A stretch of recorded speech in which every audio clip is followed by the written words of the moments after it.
And g'day, battlers. We are live for the Silph Arena Factions World Championships again. Me and SosaFlo are back at it again for the semi-finals. This time we're watching the Chicago Stars take on Canadian Shieldon, or as it has been put many times in their Discord, redacted versus redacted. But SosaFlo, we are back again. How's it going, my friend? Oh, it's going mighty fine there, Bob. I mean, Steve. You don't mind if I call you Bob there, Steve. We got a good matchup there.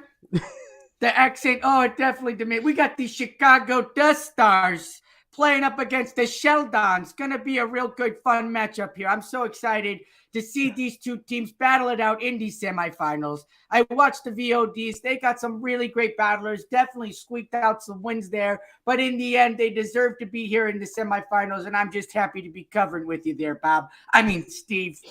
We'll take it. Yeah, really, I can't do either accent, so I'm really sorry, but it is. No worries. I'm really sorry, guys. I'm gonna slip in and out of it. I'll slip in and out of it. I promise. I'll try not to slaughter the whole thing. If you can't understand me, just keep going, Steve.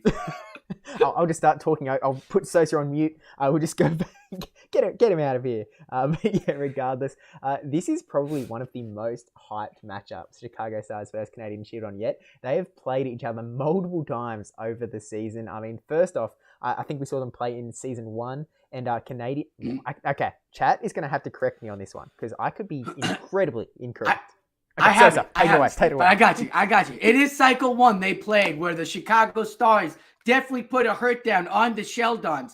But over the last 2 cycles, the Sheldons have squeaked away with an 11-10 the second cycle and have come away with a 12-9 this last cycle. As a matter of fact, the Chicago Stars haven't been able to beat the Sheldons since their first cycle, and it seems like the additions that the Sheldons have added to their team over the last few cycles have really helped kick the Sheldons into the premium championship team that we see here today. I cannot get out of this accent. Oh my God.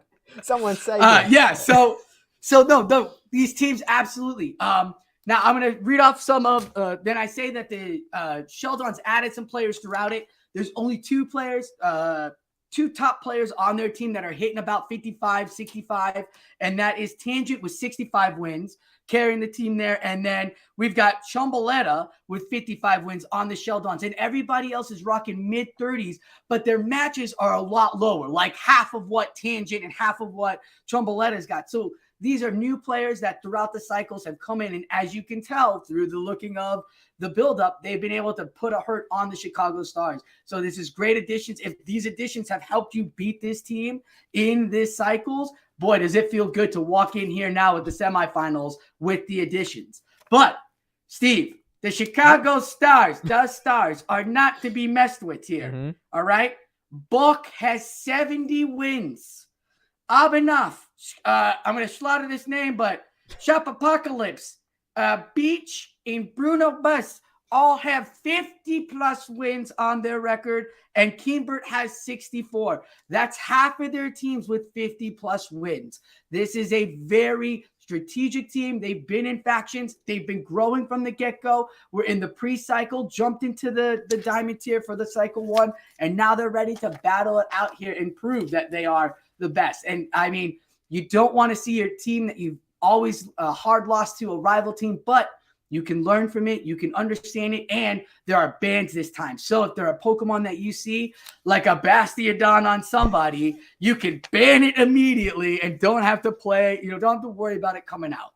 So that is my team analysis on these teams and how we can expect some amazing battles, some top-tier battles here from a lot of these battlers. Thank you, team expert SosaFlo, FSPN legend. But yeah, this is, I mean, as you were kind of saying, this is essentially a matchup that very well could have been the grand finals. Like, these are 2 teams that have come at it again and again and again, cycle after cycle. There's been back and forth. They're really, really both strong teams, and either one could win it all out here. But with that said, I think we will start jumping off into our first set of battles. Actually, there is actually one more piece of analysis that I would like to provide to the table. It is quite important. Now, anyone who's familiar with the Canadian Shieldon may know that they do have Carl. Carl, their lovable Carl bot, who does a lot of their decisions for them. I my favorite bout of all time is when they had that bout where they had Carl flip a coin to determine who was playing in what position that week. It was absolutely fantastic. But Carl has weighed in, and with a heads or tails flip, has ruled that Chicago Stars are likely to win this one. So keep that in mind. Carl has called this for the Stars very early, before a single match has been played. So I'll keep that in mind. What are you doing? Rooting against your team like that. What is that? Look, Canadian Shieldon claimed that it was just Carl lulling them into a false sense of security, and then they're just going to pounce. But we just have to. Then they're going to pounce. Let me tell you something. When it comes down to the people of Chicago, they're used to everything. You know who their coach is? The legendary, beautiful man, Mike Ditka. Okay. Any sort of Lola security, they're not going to match that. All right. The score's going to be 240 Chicago Stars to maybe 2 on the Sheldons. That's how it's going to be because Mike Ditka's here and they got the spirit of Ditka. So lull them into a sense of security all you want, but they're not going to bite into that. I hope not. We'll have to find out. We'll have to find out. Okay. First cab off the rank, we're going to be starting off in the full field specialist spectrum, and then we'll hop into the Great League, the Ultra League, the Master League, and we'll get into the what these metas are as we go as well. So first up, we are going to be jumping into the Atlantis field. Now, SosaFlo, we're going to be seeing Burnabus versus This Is the Steve. Now, I'm not going to say that I have a slight bias, but Burnabus is so OP that it's hard to rule against him as well. So I don't know. So what are you sort of seeing on these teams in the Atlantis field?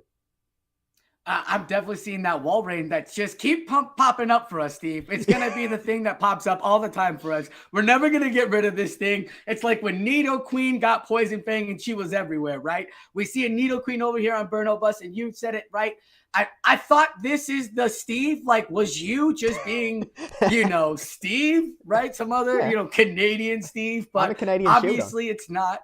You're Canadian Shield, right? You are. Dude, look at you. You would be Canadian. Surprise everybody. But we've got, actually on Bruno Buses, I like how these are kind of similar teams. Both of them running a flyer, 2 different styles of flyer, one a Golbat, one a Mantin. You got Swamperts there. You've got Weather Ball users in the Ninetales and in the Roserade. Roserade having that fire that does a little more damage onto that, on top of if it's poison too, does more damage onto that Ninetales. Then you got double wall rains. You've got steel typing here in the Escavalier and the Mawile. So the Fire Fang with the power-up punches could be great on that Mawile, but dominate on Escavalier all season. This is Escavalier season. So we all know we should be building up Escavaliers because they hit like trucks and cover everything.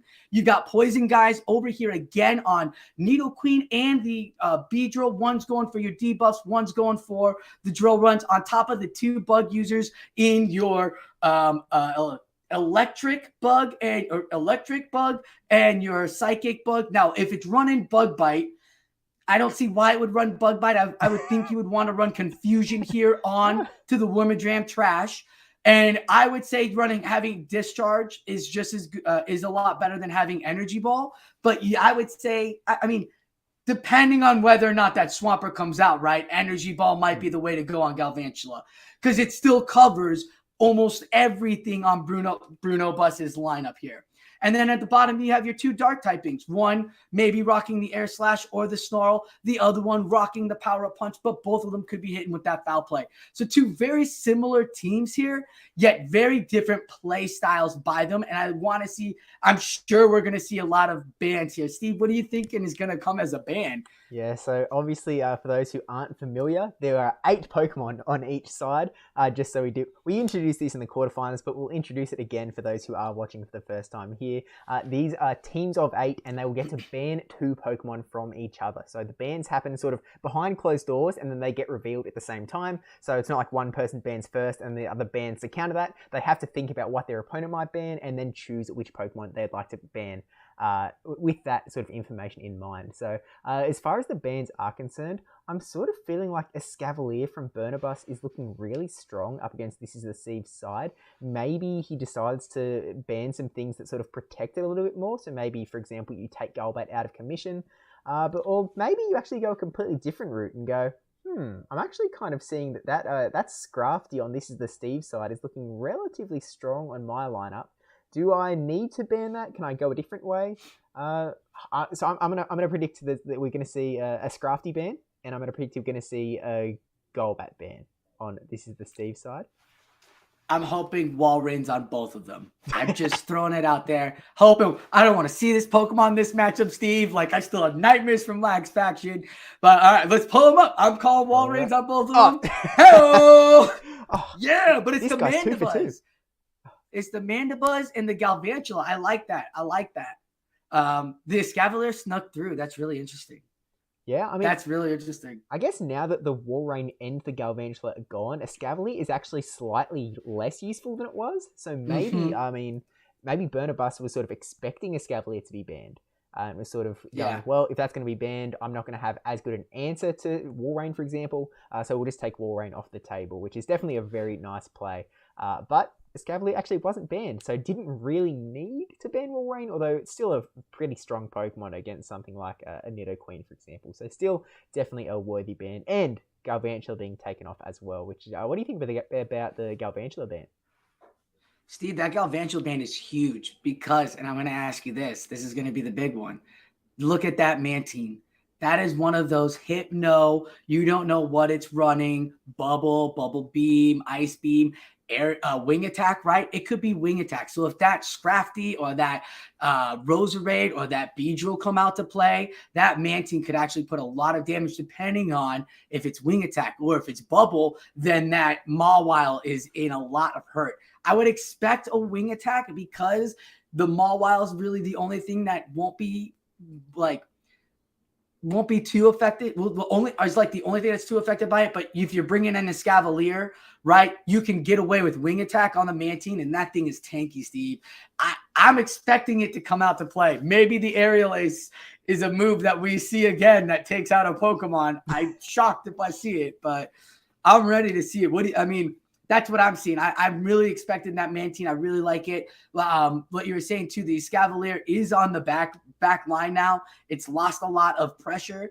But the Galvantula had lost pressure too, so it was kind of like a less of a ban because that Galvantula was really going to do damage to with the Mandibuzz there and the Walrein, but both of those are off the table. So I think Steve made a great call at getting those off the table because Bruno Bus just kind of wasted a ban there on that Galvantula. But we'll see how they play it out. All right, let's jump into game one. I forgot that I have to hit a second button there. We've got the Swampert going into the Mawile, which is a fantastic spot for Burnabus. Really nice start for the Chicago Stars. We see the Swampert into the Roserade, which is running that Poison Jab. Ironhead coming in onto the Steel typing. They're not going to shield it, so it's going to do a little bit of damage. But it's not like this Fire Fang and Mawile is going to be farming up. 1, 2 taps, man. That's it. Beautiful play with the Confusion user right there. Swampert is back. Now they're switch locked in this. And this is why I always like, why don't you just wait for the last second to bring in your Pokemon? Because now you're 10 seconds more locked onto the Mawile that you didn't want, which dragged out that, built up more energy, and it's wing attack Mantine. There it is. Like I was saying, it wasn't going to be bubble. You've got Bubble Beam and you've got, was that Water Pulse on it? As well. I think it was Bubble Beam Aerial Ace. Bubble Beam Aerial Ace, great. Poison Fang ain't going to do it. Wing attacks aren't going to do it. Like, this is beautiful on Bruno Bus's side. And this Mantine's one of those underrated. We should have all still learned it from season 3. Like, I don't know how it's still one of the most underrated flying Pokemon out there. It's tanky. It takes up all of the moves. But people thought like Galvantula comes out and you can't get Mantine out there anymore. But it has that kind of hypno move set where you can give it bubble or bubble beam or ice beam, and you can cover what you need to and still soak up damage here. And that's exactly what this Mantine is doing, just soaking all this up, taking in the shields. Wing attack, Aerial is coming in again. Both shields are now off of this is Steve, but he's going to farm this down before he can get to another bubble beam. Yeah, I think the fact that there wasn't Ice Beam on that Mantine really put him in a little bit of a rough spot there. And he sort of revealed his hand. In saying that as well, just because wasn't able to get any, well, I guess has revealed they didn't have it. With 2 shields, calling the, does actually think it's a Shadow Ball there. So gets 1 shield out of Burnabus, farming up some extra energy before Golbat can get to another Poison Fang. I think could have got 1 extra Mud Shot in there, but you never want to take too many gambles. This is going to take the Golbat out, and then we're going to see that see that coming into the back, whereas Swampert is not quite able to get to another Hydro Cannon, but I think that it should be able to lift this Power Up Punch and then get that one more Mud Shot and then throw the Hydro Cannon for the win. I think 1 Mud Shot, 2 Mud Shot, Firefang very hurty, especially with a Power Up Punch. But, Swampert able to clutch it out there and get that first win on the board for Burnabus. Unless I've forgotten about a Pokemon in the back, which always a chance. But no, Burnabus getting that first point on the board for the Chicago Stars. Burnabus saving that shield and making the correct call on the Poison Fang, Steve. That was the big win condition. Called it on the first one, got it going on. Let the shielded the second one. Now all the energy is off that Golbat, right? And this is the Steve knew it. Couldn't build up for another Shadow Ball because then he would have that Hydro Cannon ready to go. Had to put the pressure on for that double debuff and hoping that Firefang's, as you saw, chunking away, really hoping to get to that third Poison Fang, but not in time.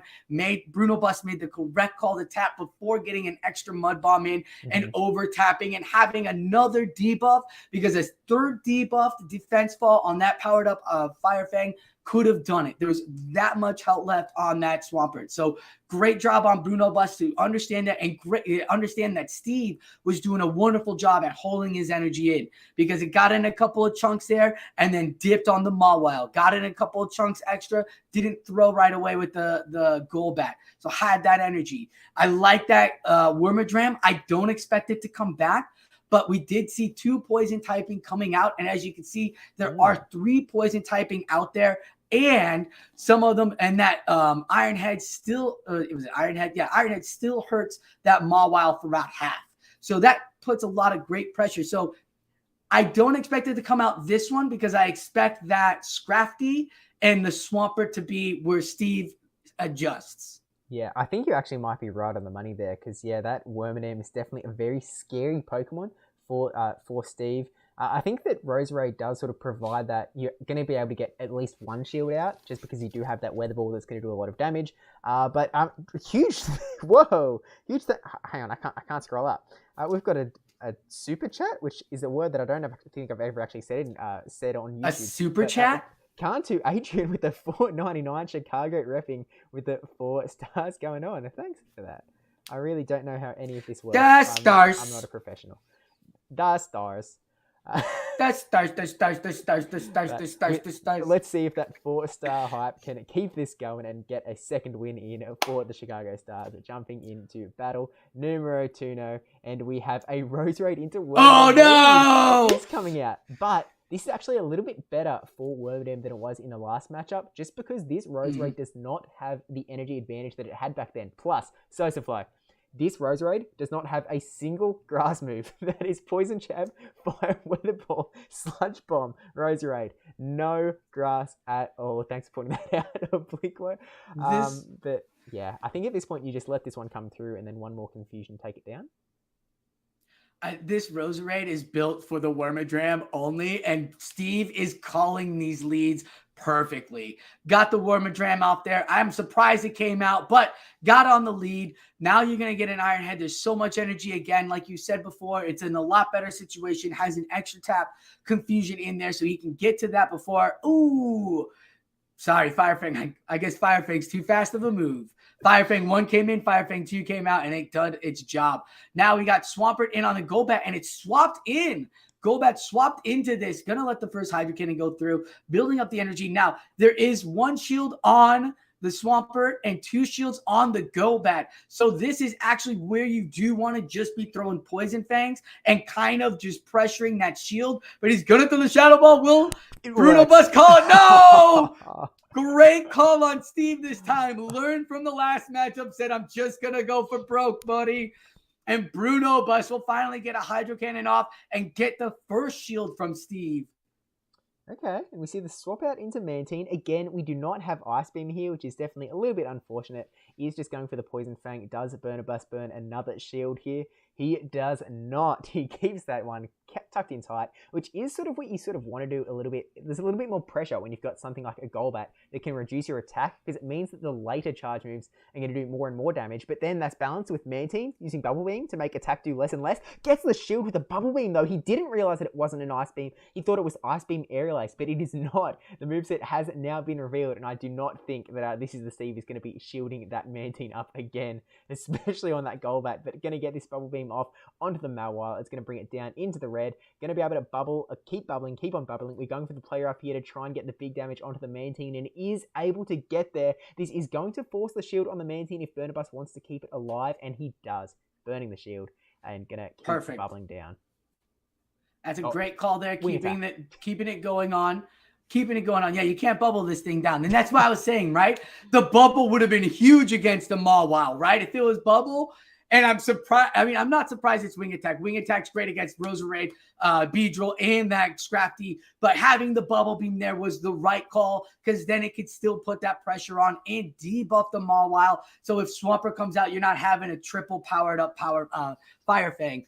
Bruno Bus, even though those Weather Balls did hurt, I think the Wormadram was the right call again. And as we saw, cannot bring anything else out to match that Wormadram. I was surprised to not see the Swampert come out on this is Steve's side. Yeah, I mean, I think that it's definitely a very strong Pokemon. I think that it can really play well against that Trash Wormadam. It can play well against the Nidoqueen, not that we've seen it. It definitely, I mean, if it's Hydro Cannon Earthquake, which is actually what I'm going to guess now, it's a little bit stuck against Mantine, whereas if it had Sludge Wave, you'd have a little bit more to throw that way. So that's sort of making me assume that it doesn't, because if it did have Sludge Wave, I think you're exactly right that, you know, you've pretty much got something to throw against every single Pokemon on Burnabus's team. So maybe it's just not equipped for the battle. It is in factions, you are allowed to change the moveset before you go into these next battles. So he obviously decided to go with whatever moveset he did go for, and maybe he does have Sludge Wave, and we're about to see that in this next one.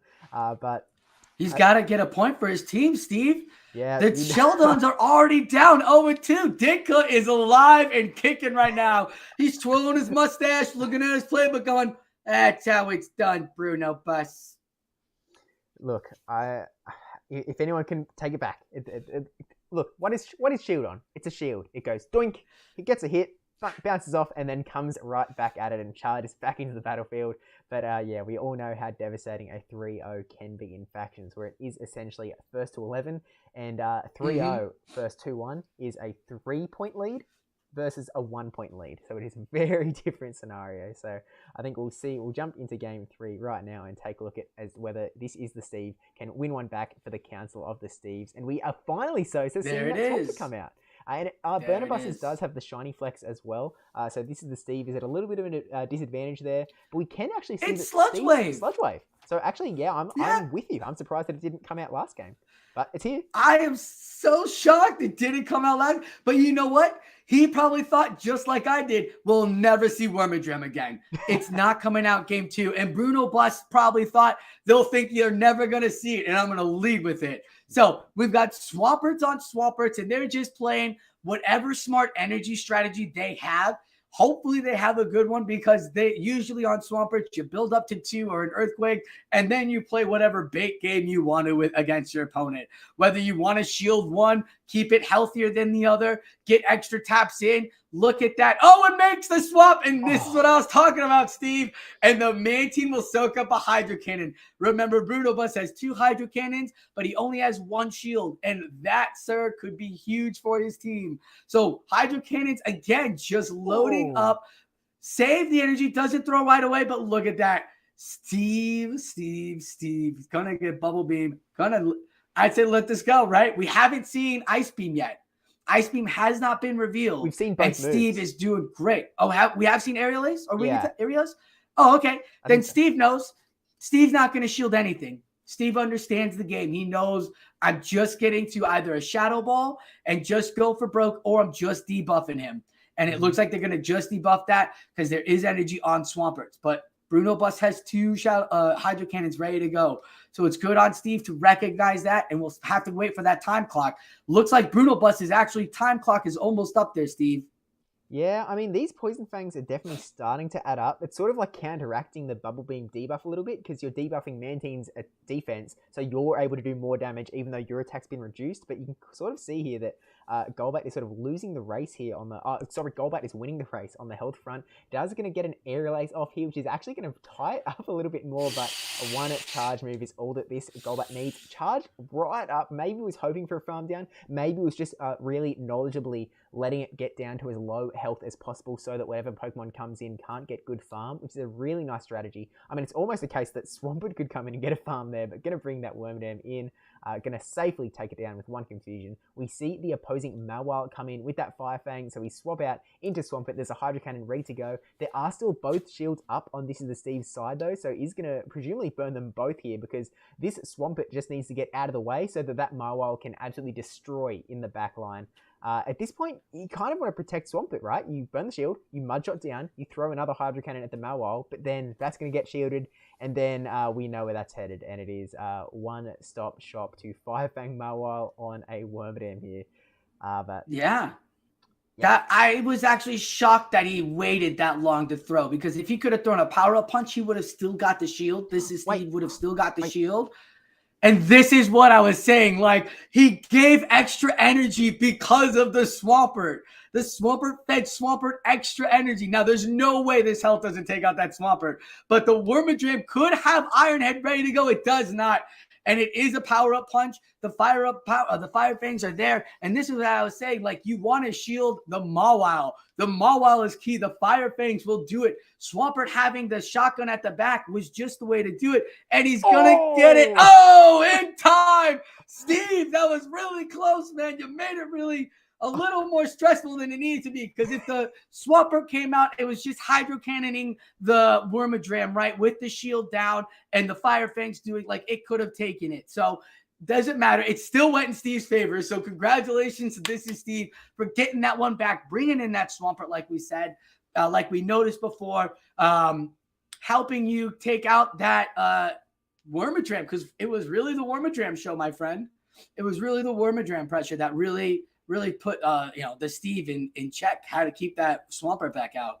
Yeah, I think it's also what's being said in chat as well is that from Ifelici, that Galvantula ban also really let Mantine run free. It was a little bit, it was really unfortunate that it did have Aerial Ace and not Ice Beam, because I think if it had Ice Beam, that Mantine would have been like just an OP powerhouse all over the shop, just like demolishing. Even in that last matchup where like Steve was able to just comfortably not shield the Golbat because he knew that there wasn't an Ice Beam, knew it wasn't a threat. I'm sort of wondering that if he had Ice Beam, I feel like that game could potentially have actually gone the other way and given the Chicago Stars a 3-0. But if what's butts and all the rest of it, that is how the games have played out here. And a 2-1 lead is a very nice lead to have when you're in the World Championships for sure. But Sosa, I think we'll jump into the next set of battles, which is going to be in the dungeon. Are we in the dungeon? This is the dungeon. Arvanav 7998 versus OBQ Lil PDO, who really their name just gets ruined by the full cap. So I'm sorry that I have put it in full caps. You can see him in chat though, where it's got that really nice. What's the word? It's got the symmetry. You can flip it over and it's perfectly. It's a lovely name. I'm a big fan of it. As soon as someone pointed it out to me, I think it was Speediest Chief that actually pointed it out to me. Because so the B and the P and the Q are small, right? So they look. You can flip it outside. That's cool. That's a cool idea. Very cool name. But regardless, it looks like we've spoiled one ban here, SosaFlo, but there is still 3 bans. Well, I mean, if you're looking over at OPQ's line, I'm banning that Walrein too. I don't want to see it with my my Flygon, my Xylos, my Swampert. No. That thing could take a hike. Thanks. I don't need to be switch lock only bringing in a Scavalier. And if I'm Abhinav, I'm saying the same thing. But at the same time, Abhinav has that Walrein and that Registeel in there. So I'm expecting Abhinav to ban the Heracross. Now, Dungeon was Dark, Bug, Grass, Ice, and Dragon, right? That sounds right. Okay. Maybe Water. I don't know why Jellicent is there. Maybe Water or Ghost. Oh, yeah, water must be as well because there's Quagsire, there's Jellicent, there's Swampert. There's Quagsire, there's Jellicent. Yeah. Okay, cool. Because, I mean, you find waters in caves, right? In a dungeon's mostly in a cave. It's drippy, leaky. There's change. So you've got your steel Pokemon and Escavaliers here. Double Galvantula, double Jellicents. I'm seeing double Dragon on OBQ's lineup, and I'm seeing double Steel. I'm seeing a Mud Boys. I'm actually seeing double Mud Boys, but triple Steel on Abinav's side. So I think that actually might play really big. So I'm expecting Escavaliers and Walrens to be banned, sir. Yeah, That's my analysis there. Could very well be on the money with that one. I really do think that Abinav's team looks really nice up against OBQ's. Just on all fronts, the Registeel looking really nice after you get those counters off. Maybe you ban 2 out of the 3 of Heracross, Swampert, Escavalier. I think you kind of go any way with those. Maybe you don't ban the Swampert and you do, as you said, and ban the 2 counter users just because you have that Ferrothorn. And assuming that Ferrothorn isn't going to get banned, which I don't think it will be, then you know that you're going to have a little bit of a better time by leaving the Swampert around. So you've got a little bit of an answer that's still around even if those 2 are banned and the Swampert exists. As far as Abinav, yeah, I think you're probably on the money. But we'll fade in the other 3 bans. Take a look. Bring in the man, Steve. Oh, yeah. Wow. Completely smack on with that. So you're right on it, my friend. Now, here's the question to you, my friend. Because you're in this one, are they both players allowed to now put in their moveset, or were the movesets locked pre-ban? Are movesets locked pre-ban or post-ban? I believe that they're not locked until you start playing. So I think you can look at cool. after you've banned. I'm not 100% Do you confident. Don't bet the house on that, but I think that's the case. We'll have to look in the rules. Well, the Silph official, if there's a Silph official in the chat there, let's get that up there. Chat help. The question, Steve, is does OBQ make that Flygon Mud Bomb, or does it do the Dragon Tail, right? Because now you've got 2 fighters against those steel typing, but you lose that double dragon, which is what you're after. Again, you lose that wall ring. If that does play out as the first matchup, then Jellicent will, if Jellicent plays in battle 2 or 3, then you'll know that you've got, Ice Beam on that Jellicent. It's the only reason why it's there. But I'm just really intrigued on what OBQ will bring as that Flygon, because that can play as Dragon Tail, or it can be really good as Mudshot. Okay, and we have been asked, OB, we'll start referring to him as, appreciate. Anyone is allowed to correct us in all, because we will mess up many a name as we go through. But if Ben's come in 5 before, take a drink. Yeah, Keenbart has a very good point there that the problem with the I think you are allowed to TM after the bans, but if you're banning right before the match and it's a Pokemon with a bunch of moves, it can be a little bit problematic. And that could be a strategy that some people are using. For example, if your opponent has Mew, you don't ban until the last second, and then it's like, haha, you're probably running with what you're running with. Yeah, we need to go now. I don't have time for you to figure out the, elite TM your Mew now. It's either elite TM it or go through the 50 TMs that you want for a Mew. Not happening, pal. But yeah. Okay. So for this first battle, so we're only going to be seeing one perspective of battle 1. We'll see both of battles 2 and 3, only because Abinav's footage started a little bit late, and I am not very good at this. So I had to make sure I could start them all at the 3 counter to make sure it all worked. So we're just going to be seeing the one perspective from this one, and then we'll see it both for the next 2 battles. But let's jump into it. Take it away, Sosa. All right, so we've got Galvantula into the Ferrothorn, and that Ferrothorn, as we were talking about, is going to be a troublesome Pokemon because it's grass and steel typing. That's why he banned the counters. Abinav, really smart at that, really knows how to build teams and great at how to play around what he needs to play around with. So a Power will come through, he's going to let it go through, he's going to throw out that lunge, will be a little effective, not great, but it's all about that debuff. In a situation like this, just go for that debuff. It is not shielded ever, so then you can bring out other Pokemon to do more work. Now, not bringing out that Flygon tells me that it's not a Mudshot Flygon, Steve, that's going to be rocking that Dragon Tail. But it could still have Mud Bomb, which would put some pressure onto the Ferrothorn, but we don't know what's in the back on that Ferrothorn from Abinav's side, so we'll have to see how it plays out. In comes another lunge, and Bullet Seeds now will be super weak. Will we get the Swampert to come in to farm it down? Ooh, both opponents swap. And that looks like it is in fact a mud shot. So I think that the reason you don't bring it again out against the Ferrothorn is just because you're taking way too much damage with the power whip. Steve, I gotta time you right here. We're playing a book off of Dicka's playbook right now. That Galvantula is rocking a Fury Cutter, sir. I don't know if you're noticing that. The Stars Abenoff is rocking Fury Cutter on Flygon, and I've somehow lost everything. Fury Cutter? Did my internet just go out? Why? Okay, we may have lost Sosa. I'm not sure. Hopefully we'll see everything soon. I can still see and hear Sosa, but a Galvantula burns the shield there. The Fury Cutter Galvantula. Albanov, you're going to have to tell us in the chat what the point of the Fury Cutter Galvantula is, what the benefit is there. Burning the shield here, just going to keep Flygon alive. Oh my god, that's the energy ball. What a call from OB. That is truly mad. I mean, not only calling the... not only having the right moves, but being able to shield up from the energy ball. Really nicely done there. In comes the Registeel, which is a little bit scary because Registeel is going to get to these moves really fast. Tries to catch the move onto Galvantula, but does not work, unfortunately there. And at this point, it's a little bit of a tricky spot because Swampert is at full health, but it's going to take a lot of damage. And Flygon, you have the energy that you kind of want to unload onto Registeel, but you don't want to get KO'd. So I think bringing out Swampert is the right play here. And then tank this move, which is going to hurt. Focus Blast is going to do a lot of damage to Swampert. And then we're just going to farm up. Hello, Sosa. Can you see and hear I'm back. I hear you guys. Did you guys hear me? Could you see me? We could see and hear. Okay, good. Cool.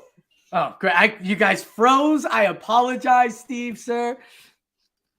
We're back. What are we on? We've got Swampert into Registeel. Yeah, this Registeel's got a fair bit of energy going on. Presumably, I mean, there's still a charge move on the Flygon as well. So this Registeel is going to either have to shield here and try and throw, or actually recognizing the switch timer isn't up. Okay, so going to burn the charge move on this. Flygon has the energy to take out Registeel, but there is also still one Pokemon on Arbanav's side. Although, is it just that Galvantula with like no health left? Oh, okay, there's the Galvantula. Yeah. Oh, no! Makes the catch! Oh, no! Oh. Makes the catch! Oh, Arbanov, you sneaky. What a great battler. I've been watching this man since season 1. He's dominated the Specialist Cup, and he does it again. He's got all of that energy that he saved up. Here we go. Can he get to it in time? Dragon Claw gets it in time. But there's still a third Pokemon I saw on Abanov's side. Yeah, I don't. There's still a scene. I don't think. Looks like there's a Dragon Claw. Doesn't do it, Steve. Fresh? We have not seen the Galvantula, the Fury Cutter. I'm still gonna do it. Gets to the Dragon Claw. Oh, Dragon! So Dragon Tail is so good. What was I saying about Mudshot? Dragon Tail, Steve, and this is why it's so good. And that's why I asked whether Dragon Tail or Mudshot. But OB knew Dragon Tail was beast. That was the way to go. Wow. I called that way too early. Thought that was Dunzo when all of that Earth Power energy was just caught away onto that, like, barely any health at all. That is just... Wow. I'm stunned. That was incredible. Oh, geez. Even made the catch. Abanov even made the catch and was still, Flygon still able to get it going. Great job, OB. Great job tying it up. Tying it up. Did you see? Okay. That was an undercharge on the Dragon Claw. I wanted to... Okay. Wanted to get the OB, I like that. off onto Galv in the back, but yeah, really well played and ties up the score 2-2. Again, we're going to be jumping back into dual perspective, but that's a good start to say the least.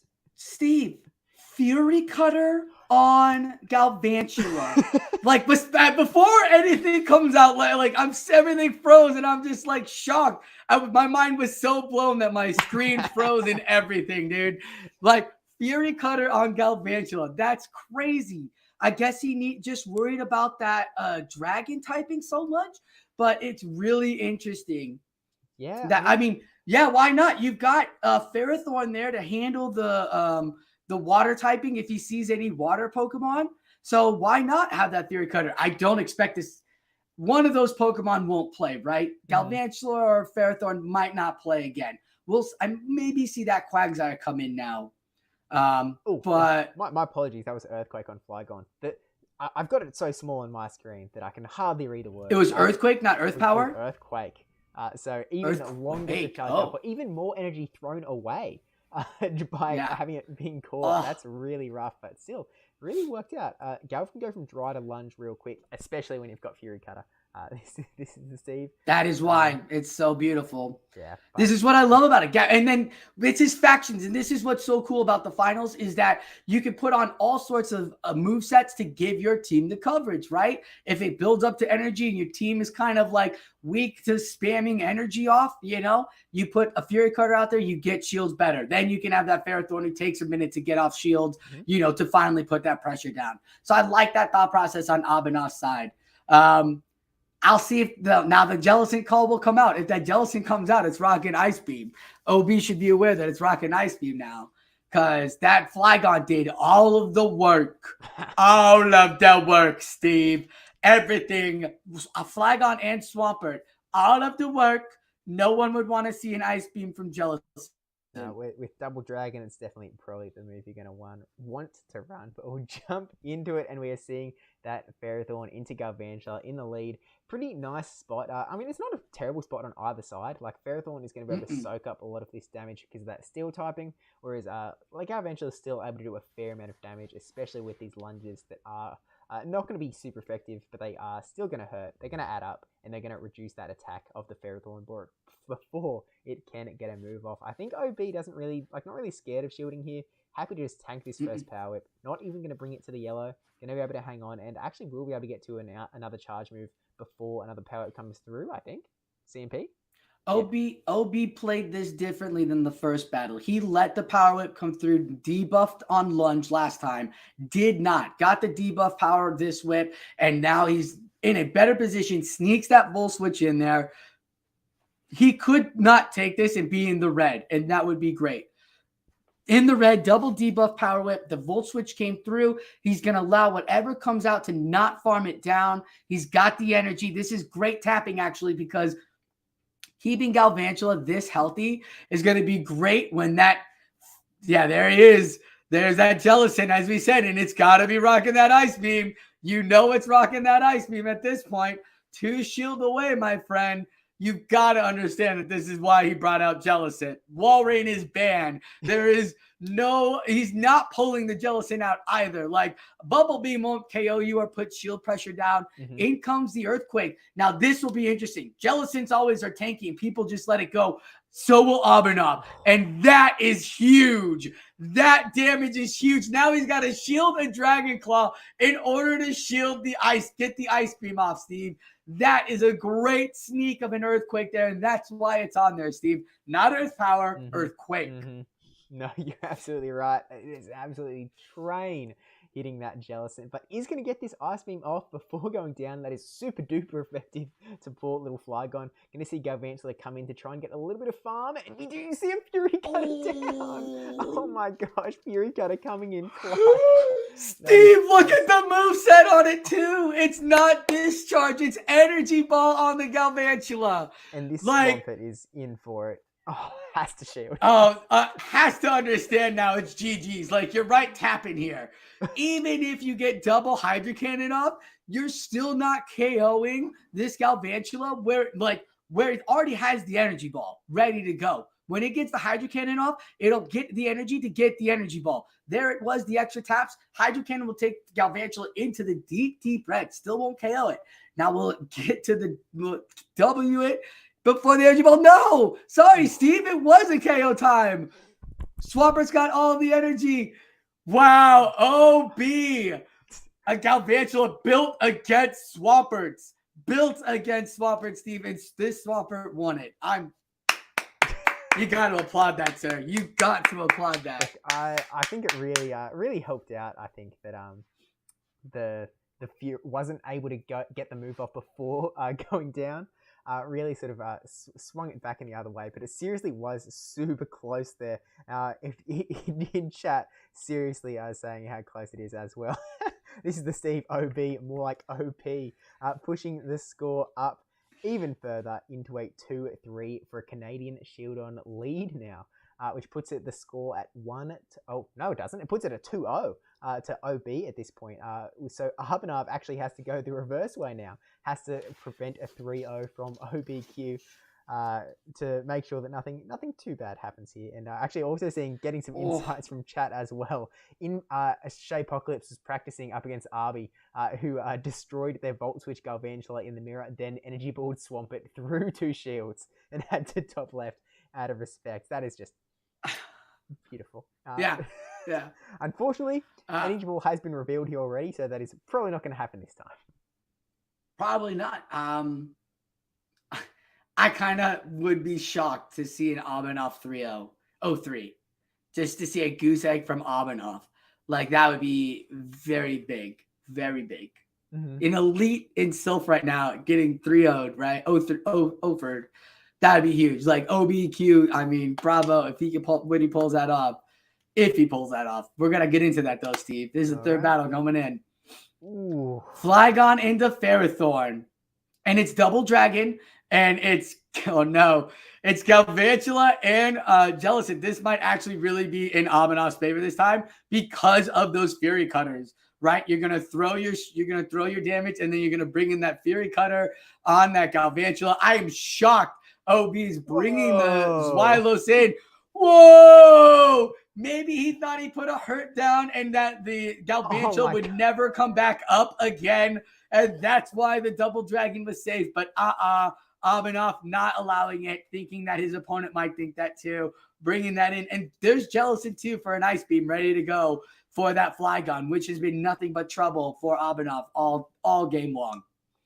This is really rough. This is just really, really rough. Gets the shield on the lunge, going for the Earthquake here. Galvantula can sort of just happily shield this, but could think of it as a bait. We'll just have to also wait and see. Abenoff not shielding, lets it go, but that actually isn't that bad. That isn't that bad, Sosa, because there is still a Ferrothorn and a Jellicent in the back. Both of those things are not good for Flygon at all. No, they aren't. You're absolutely right, Steve. It's just really saddening when you see a full health Galvantula soaking in that Earthquake. Earthquake! Not the Community Day move, Earth Power. Earthquake. Like, and you knew the Earthquake was there too. So good on OB to shield that, building the energy, going to get the discharge. Will the shield come? Now, he's trying to protect the Flygon here, and that's why Galvantula is trying to get those shields. But will the second shield come through? That's going to be huge. Now, okay. Now the energy problem is he's got to throw, which would mean he would be bone dry and couldn't get to a second move on that Galvantula before the discharge comes in. So Galvantula can actually, not Galvantula, Flygon can actually farm down with a couple of Dragon Tails and have energy against this Ferrothorn. But the immediate swap, well done for the immediate swap on Abenoff to understand that a Power Whip is all you really need. But an Earthquake comes through. Steve, an Earthquake comes through. This isn't going to KO. It is going to hang on. No. I just like to say an Earthquake comes through. Barely. Real close, though. That Dragon Tail. Going for the Flash Cannon. Surely. Wait, is Power Whip enough? Is Power Whip not enough? Do we need a Flash Cannon here? That's needed a flash. Needed a flash cannon, Steve. I'm going to report in there. You needed a flash cannon because it did the job. Yeah, and we're actually corrected in chat. We missed it, Sosa. That Xylos was Bite. That was a Bite Xylos. What is going on in these teams? These movesets are just wild. Fury Cutter Galvantula, Bite Xylos, Energy Ball on the Galvantula as well. This is blowing my mind a little bit. So I can understand Bite, right? If you get that Jellicent, you saw Jellicent come out game 2.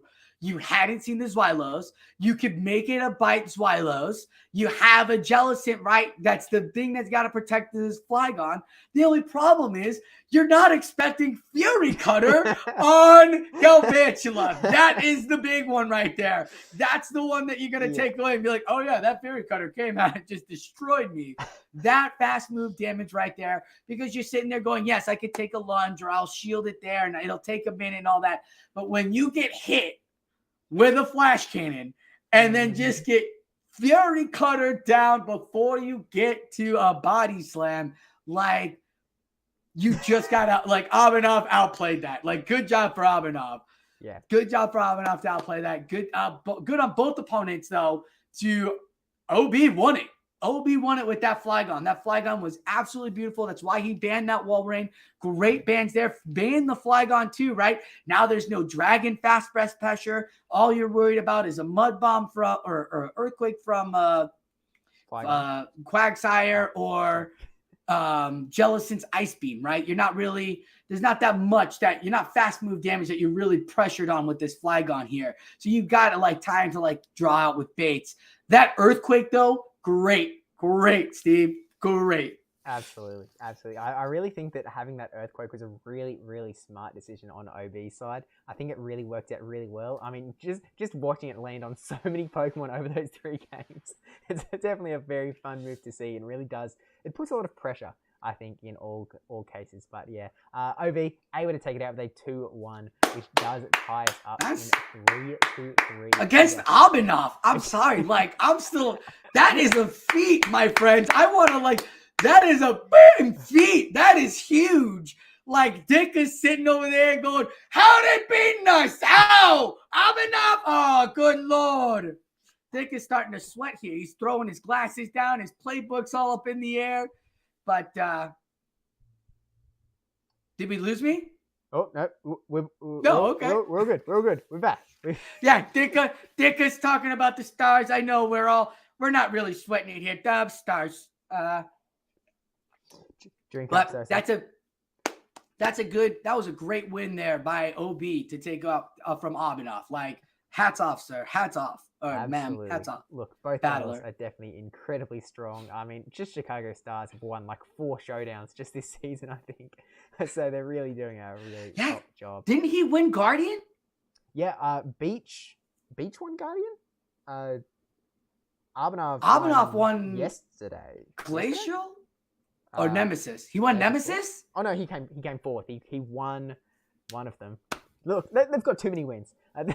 Too many wins. Bulk 88 won yesterday, also from Chicago Stars. But anyway, we're going to jump into set number 3. Going into the Comet meta, where we are going to see Macargo and Mew coming out here. So this is where the ban play gets into action. Do you ban the Mew? So you don't even have to play with it? Do you sort of pressure them into having to use all of their TMs? We've also got some shadow action, which is what that purple represents behind the Ninetales and the Lapras. So Sosa, what are we thinking here? All right, so right off the bat, I think both Macargo stay. If I am... okay, so if we're looking at, we got Macargo, we got Mew, we got a counter user in Obstagoon, we've got Frostlass, Wigglytuff, we've got Ninetales, Powder, we've got the 18-Tails combo going on here, Steve. We might see double Ninetales. Kurama and Kurama's twin could come out and just blast off, throwing off those weather balls on top of the Vigoroth. But on freezing side, we've got the Raichu. Now, I like this. Raichu could be rocking Spark with like a lot of different play here. You've got the Tropius. You've got Macargo again. Blaziken could be rocking that Blast Burn. Could be rocking Stone Edge, Brave Bird. This is another Pokemon that's got a lot of movesets there, but it's really fragile. But you're also rocking that tank in Cresselia. You brought your own Fairy Ninetales, and then you've got a counter user as well in Vigoroth and the Lapras. Steve, I think it's really interesting that both of these I think it's really needed that both of these battlers ban the fire Pokemon. I'm going to say right now, both fire Pokemon on both sides need to be banned. Like, remove it all. Remove it all, right? And the reason I say that is because if not a fire Pokemon is banned on Felici's side, the Ninetales has come into play, then that Lapras could actually play really well here. If not a fire Pokemon is banned on the freezing side, then the Mew with that Surf could have really good coverage. So I say if you ban both of the fires on both of those, you actually have this great core of tanks against counter users. The Obstagoon we banned, but that the Ninetales are going to be where everything's going to play for both of these battles. The Alolan Ninetales, sorry, not the Kanto Ninetales, the Alolan Ninetales. So I'd say ban the fire Pokemon on both of those sides. Look, all I'm saying is that on Felici's side, I am seeing there's potential for Vigoroth double charm. And Kind of thinking that it looks pretty good against Freezing Sun, but let's take a look at the way the bans do end up landing. Oh, you are half right, so we've got complete fire ban over there, but over here we have banned the Ninetales Alola version, and we've banned out the new as well. So no TM Roulette, just wants to avoid all of that stress and panic and worry. No flame charges coming on to that Alola Ninetales or the Tropius. No wild charges that Lapras needs to worry about. But there is, I mean, I believe she still has a Charmer. I believe she has the Macargo, who could actually be rocking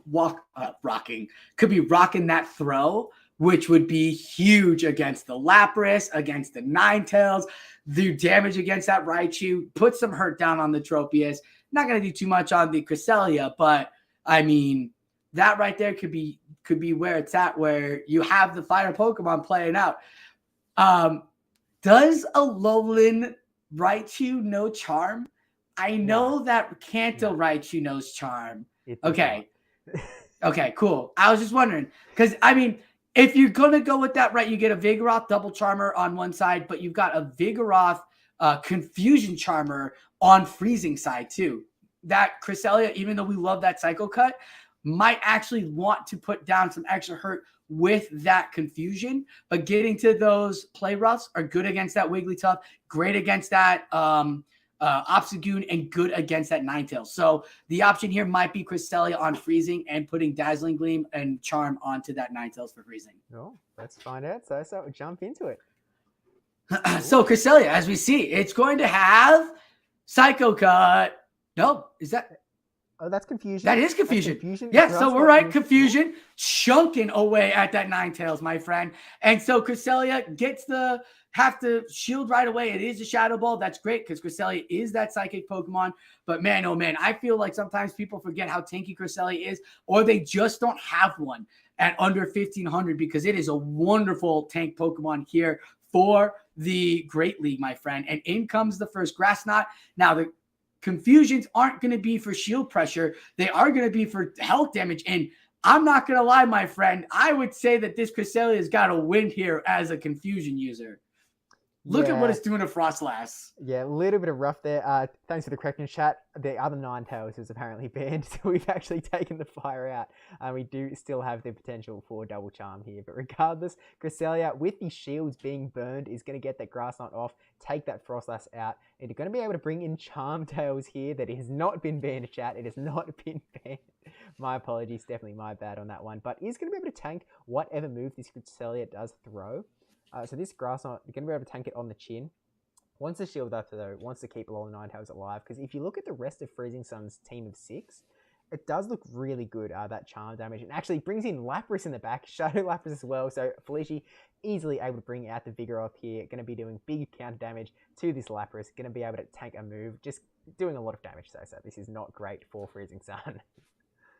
Yeah, I mean, thinking that my Cargo might have to play against that Tropius, that's why you bring the Lapras. Is that Water Gun on it? Water Gun. Steve? It's Water Gun Lapras. Yeah, that might put that Lapras in the back and not okay. And I'm not going to lie, Steve. I'm expecting Felici to give us a Vigoroth Charm in game 2. I'm expecting a ABB match 2, right? We've exposed that Charm is on the Ninetales. We know there's a Wigglytuff there. So this will put more pressure. And now that it's a Water Gun Lapras, right? And a Confusion user on that Cresselia, not in a great position against double charm Pokemon there. You want to put that pressure down on them, and it's Razor Leaf for 2. So this is, Freezing's got a great fast move team here, puts a lot of pressure on fast moves, but it's not going to put pressure on your shields where you're going to have some interesting facts. Maybe Freezing's Ninetales is not charmed, but that Weather Ball took out that Lapras so hard, Steve, and we're just going to farm it down. And there it is. Charm. So Felici with the Charm Ninetales. Charm Ninetales over here. We still don't know what this Ninetales is yet. Could be Charmtails. Could be Powder Snow. But it's Razor Leaf on Tropius. It's Confusion on Cresselia. And it's Water Gun on Lapras. That right there tells me my tanky guys, I can bring those out, soak up energy, and don't have to worry about shielding anything. And that will be great for the other Pokemon that can farm and like that, so that Frostlass can farm and spam, or that Vigoroth can farm and spam. Yeah, I mean, on top of that, I think that the fact that Lapras has Water Gun makes it a little bit scarier for Macargo to potentially make an appearance. Like, it would just demolish that Macargo really fast. So I don't think that iFelici is going to even have Macargo as an option, quite frankly. So I think it's just going to stick with that strategy that you sort of laid out there as the probably the more optimal play. But we'll jump into... Is it Rock Throw? Is it Rock Throw? Well, I want to know if it was going to be Rock Throw. If he's in chat, I'd love to find out if it was a Rock Throw Macargo. But yeah, Throw game 2. We'll wait for 2 more battles. We don't want to spoil the fact that there's no Okay, sorry. I just want to know if the moveset is Rock Throw. That's not spoiling. Let us know the moveset. All right, anyways. It's going to be Double Charm, is it? No! Ruining my hopes for a Charm Hole in Factions. No? But we got the Frostlass in, and now it is exposed on Freezing side. It is Charm. So all of these Pokemon are heavy, fast move, not going after your shields kind of Pokemon. And that's going to be interesting to see if iFelici is going to expose that, as he will with these body slams, forcing shields off the Pokemon. But that Vigoroth is going to have to force all the energy off of it, or those charms are going to take it out. Mm-hmm. So in comes the first shield immediately, because you can't just take damage and then, not get hit with charm. Look what it's doing, Steve. He's getting that's really not what you want to see here as a Vigoroth. No, he's still able to do Vigoroth's main function, though, and that is getting this Body Slam spam off, bringing this Ninetales pretty low, and going to get 1 extra Body Slam off before going down, which with no more shields left on Freezing Sun's side is going to go through and is going to do a fair amount of damage. Down goes the Could take it out. No, survives. And it's CMP. Oh, how awful is that? How awful is that? All of your energy gone. I mean, you're going to fade both ways anyways. If you didn't, then you would have gone down to a counter before you could get rid of the throw. Yeah. All right. But that, you hate to see it when that happens, right? All right. So it's Water Gun onto this snowballing, shadow balling Frostlass. Water Gun, Steve. Water Gun. Freezing Sun's Lapras. I mean, Lapras is such a great Pokemon. So thick. Bringing in, again, the Charmer, and we just saw this matchup on the other side.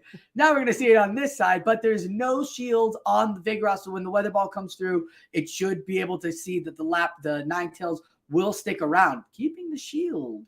Very intriguing, my friend. Very intriguing. Yeah, I mean, I suppose knowing you can tank it, you're going to be able to keep putting on that Charm damage. You're going to get this Weather Ball damage off. You are going to be able to take this Vigoroth out.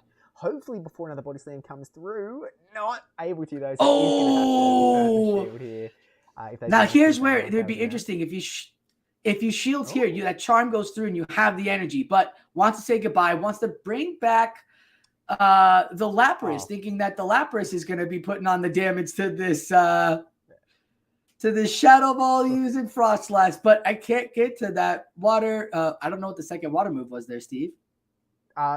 It was Surf, and then... Did it have Hydro Pump? I think it had Hydro Pump, Steve. Oh, wow. That's awesome. Hopefully we get to see a Hydro Pump in the next one. Yo, this is the championship, Steve. These are the finals. These battlers are here to play. They're not going to play with your typical, Ice Shard Lapras, Surf Ice Beam, or Surf Skull Bash, typical stuff. No, we're here to win. We're here to throw our opponent that we battle once off the track. That's why we're rocking Razor Leaf on our Tropiuses, Water Guns, and Confusions. That's why we've got Double Charms on our sides. Steve, that's why our Galvantulas have Fury Cutters, Steve. That's why they have Fury Cutters. Yeah. All right? I mean, I think it really does. It definitely throws your opponents off, to say the least. And it gets you style points. So no matter who wins today, I think both teams are going home with a bag full of style points. That is forced through. How this goes. In chat, Ruben, Vigoroth had Focus Sash. Able to hang on just barely. Oh, man. But iFelici now up 2-0. So pushing it again, swinging the top with Pendulum sort of swinging back and forth as we keep going through these metas. So it's just going to be up to Freezing Sun to make sure that they do not get 3-0'd here. Because if they get 3-0'd, Chicago Star is going to be up to 6, and they're already past the halfway mark to get to the victory. So really need to make sure that they don't get too low there. Maybe we can get some justification in chat as to why we've gone for a Hydro Pump as well. But regardless, we'll jump into the third battle here with trying to close it out. Bada bing, bada boom.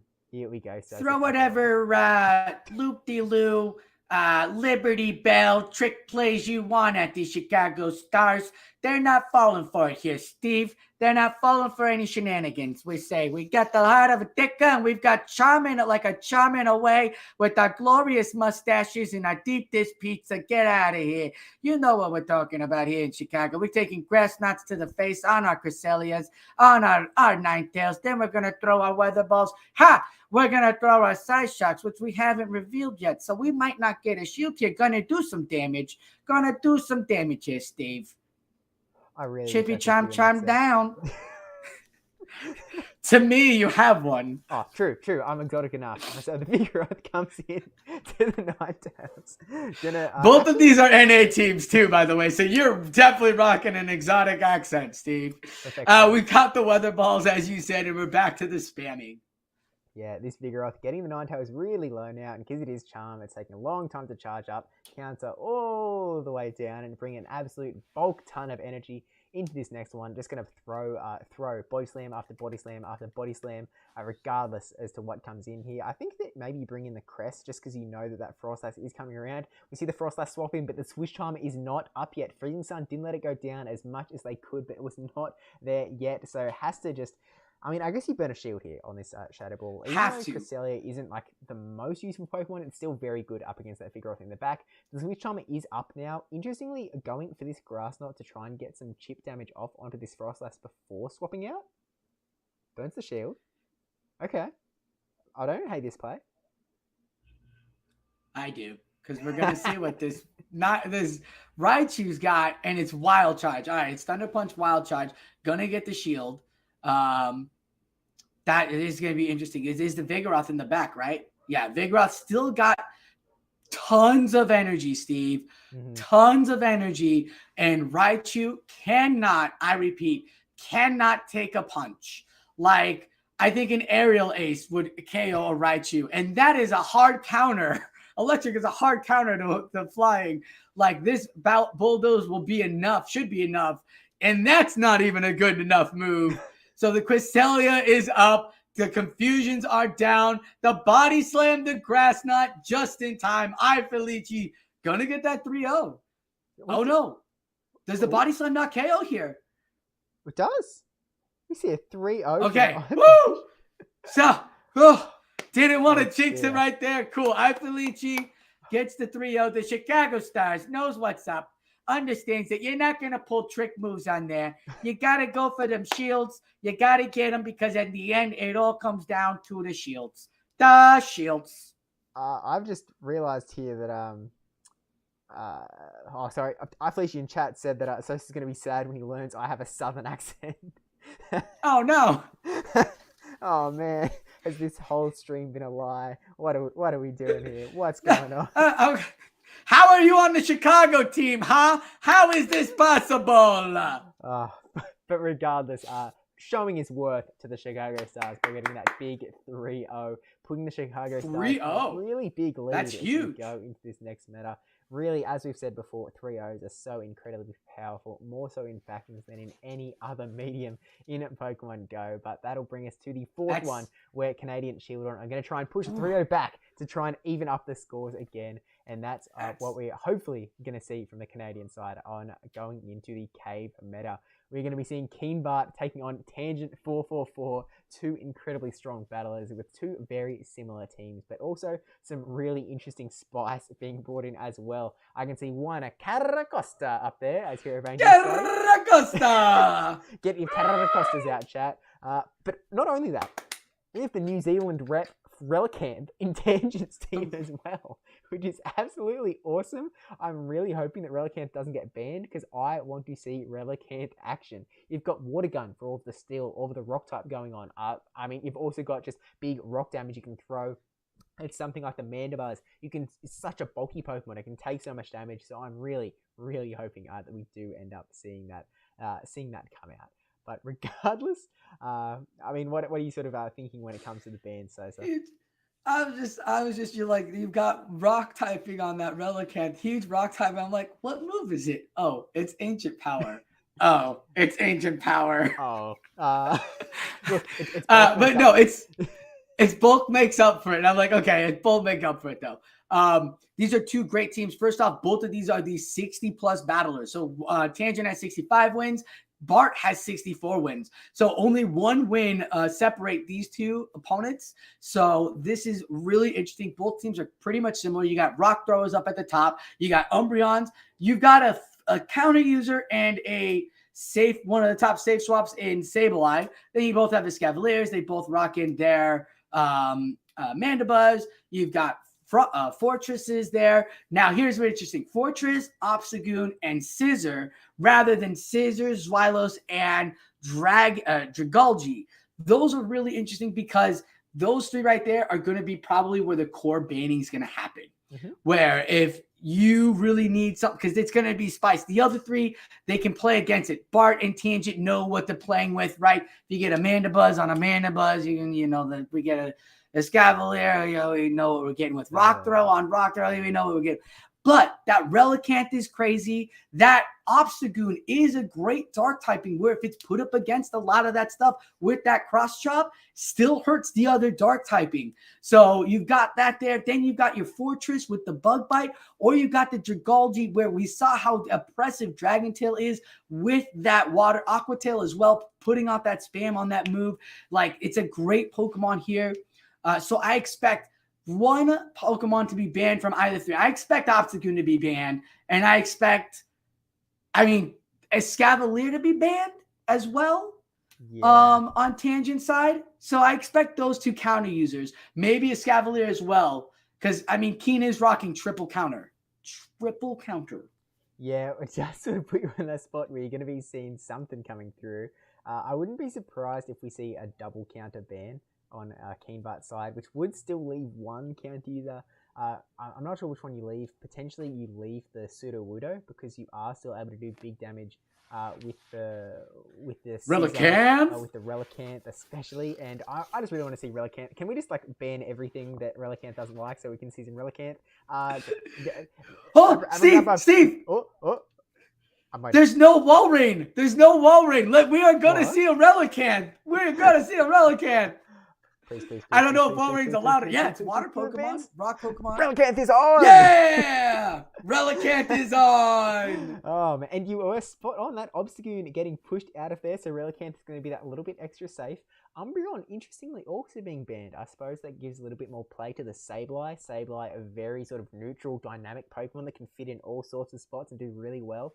Maybe backing up the Relicanth, for example.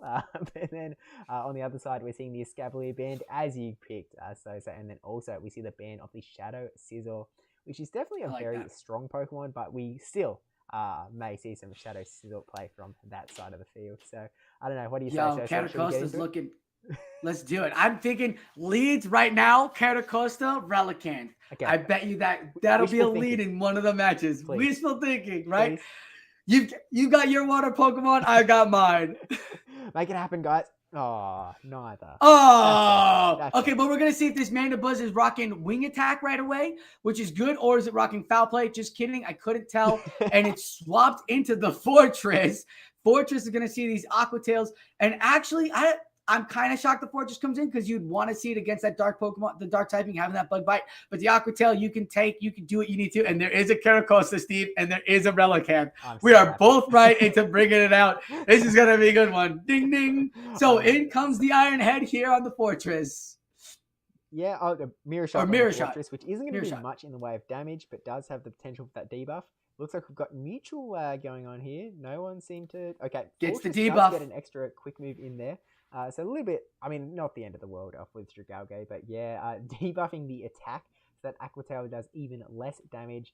Going to try and Dragon Tail all the way down, but because of that attack debuff, a Fortress is definitely going to be able to put this pressure back on, get these Mirror Shots off. Just going to let Dragulgy go at this point. Tangent sort of knows that if they sort of burn the shield on Dragulgy, then it will just get taken out by this next Mirror Shot anyway.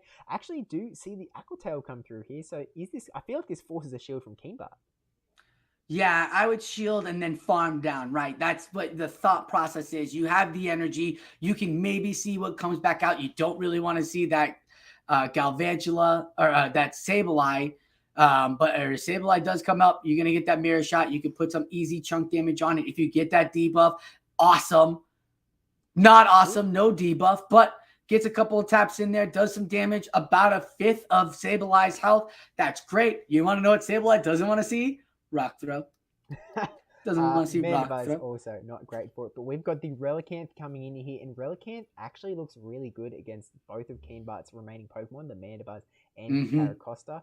Going to be a little bit rough here. This Foul Play is definitely still going to do a fair amount of damage, just because it does really add up. Swapping into the Caracosta, really interesting swap, because this Aqua Tail is going to come off and do a decent chunk of damage, but I guess recognizing that they'd prefer to keep the Mandibuzz for the Sableye than leaving the Caracosta for the Sableye, and Caracosta maybe being a little bit more useful here by also being able to get some water damage off onto Relicanth's rock typing.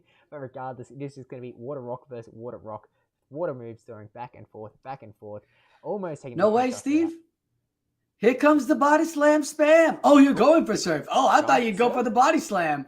Why body slam was just right there. Yeah, but there's shields. Tangent's got shields, and that Relicanth looks really good. If it procs on an ancient power, it's in trouble. That is some big trouble against this Mandibuzz. Both opponents rocking shield. It is Foul Play or Snarl on the Mandibuzz. So that is confirmed. We'll see that do some chunk damage to that ancient power. Come on, proc. No, proc. You failed me, Relicanth. You failed me again. It is. Look how many snarls it was take almost getting to that next Aqua Tail, but unfortunately just barely not hanging on, which means this Mandibuzz has a lot of energy going into this Sableye matchup. This is really dangerous for the Sableye. Even though it is not super effective, those Foul Plays still really do a lot of neutral damage here. Looks like we are almost at the return though. We're at the return. We've gone past the return, going for the Foul Play, trying to get this last shield out of Keenbart. He does get the shield. He gets the shield, Sosa. Does Tangent have a chance here? Tangent, no, I don't think he does. There's 2 Foul Plays on this Mandibuzz and no shields on Tangent. This might be 0.7 for Chicago. We might not even get to the open fields, my friend. Sorry. We would still get to the open fields, but yeah. No, Keenbart played that beautifully. I think Tangent will adjust now and bring in the Mandibuzz. Maybe his Mandibuzz has wing attack. That would give him the win over the opponent's Mandibuzz. Relicanth was great. Relicanth was good, my friend. I'm not mad that he brought it out. And it was Relicanth and Dragalge, first 2 that came out, right? Those are the 2 Pokemon we saw right away. Sableye. But the Relicanth, Sableye, and then it was the Relicanth and the Dragalge. So I expect the Mandibuzz to come in now, or the Umbreon, try to not be so damaged by the Mandibuzz. Or you'll just see the Tangent rocking that Mandibuzz himself. You know what, Sosa? If the Relicanth got the Ancient Power boost, it would have survived just barely that extra bit of longer. It would have got the Aqua Tail off onto the Mandibuzz. Maybe then Sableye could go for that double Foul Play, and all of that damage added up might have actually been enough to take it out. So I think that the Ancient Power boost might have been all Tangent was hoping for at the end there. Like, is it a 1 in 10 chance? I think it's 1 in 10. But if it's 1 in 1,000. Oh my God. Are you kidding me? That thing never procs. I don't know how many times I can throw Togekiss's Ancient Power and like, this time? No. But like when it's like 2 health left, it's like, oh, now you're boosted as you like watch it faint away. You're like, but no, well done on it. So to be honest, I don't know how they would adjust here because we still haven't seen the Mandibuzz on Tangent side, and we don't know if he loves that Crustle, because Crustle could play really well here as well. We didn't see the counters on both of it. If he brings in the Crustle and we see 2 counter users coming out on Keenbart is Professor Xavier and is called like the biggest lead ever. But that Relicanth is there to put those in check. So I think we'll see the Relicanth again, sir. I think we'll see a Relicanth again. All but guaranteed that we see Relicanth again, but maybe in the lead, maybe not. One way to find out, and that is by rolling the wheel. And we do not see it in the lead. Oh! We do get to see a Shadow Scissor coming out with Bullet Punch up against that Mandibuzz. That Bullet Punch is going to be a little bit scary for the Relicanth because that is going to do a bit of extra damage there, but also it does get these charge moves off relatively fast. Not as fast as some other moves, of course, but does still do pretty decently. You're going to be able to tank this Aerial Ace as well, but is not going to be able to take another one. Going for the Iron Head, a bait as well. I'm assuming it's a bait because the Bug move would do more, I think. I think. Right. Well, actually, You would Iron hope, does a but lot. Ironhead still, I mean, puts it in that farm down where you can get some extra energy. Now look at what he's also rocking. Dark Pulse. This isn't foul play on the Mandibuzz. I've seen this a couple times. Like Umbreon's rocking Dark Pulse. Mandibuzz are rocking Dark Pulse. It does a little extra damage over the foul play and just a little more health. So it's pretty good to have. Now, 2 shields. Are you baiting or are you just mirror shotting this? I don't know. You have to be a bit scared now because Relicanth is already outpaced to an Aquatail, which is pretty much going to leave Fortress so low that you just have to go for the Earthquake at this point. You just go, I'm not getting to another move. You could go for like maybe a little bit of Mirror Shot damage, but Tangent not shielding. Gonna let this go. I mean, Relicanth is a really bulky Pokemon, but Earthquake is a really big, damaging, super effective move. Oh my gosh, are we actually going to... Okay, no. Relicanth going to be able to take him down there. Fortress not going to get to a charge move before this Amanda, but it is because it's Snarl, and Snarl is not going to take it out fast enough. Going to get one Mirror Shot off before going down. Steve, Tangent is going to be so upset when he sees the Mandibuzz in the back.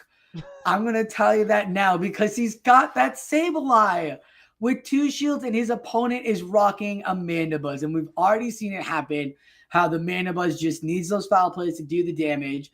Mandibuzz on Mandibuzz. There's no health here. He could just farm this Mandibuzz down, take up the bunch of aerial aces, but he's not going to. And it's Scissor in the back on the Mandibuzz.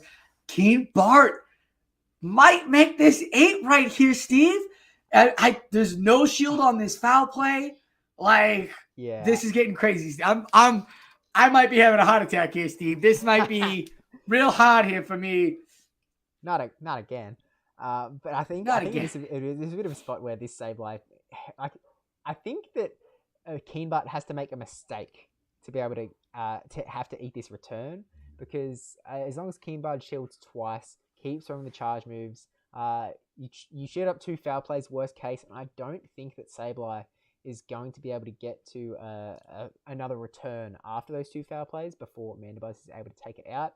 I think, could be wrong here, and there is still a little bit of health on that Mandibuzz in the back, but likewise, there is that little bit of health on the Scizor as well. So here comes another foul play, getting the second shield. Timers are up. Tangent could make a catch. Oh, quick Tangent swap. could make a catch. Oh, nice tried swap. to catch. Tried to catch, but did not go. Not going to happen.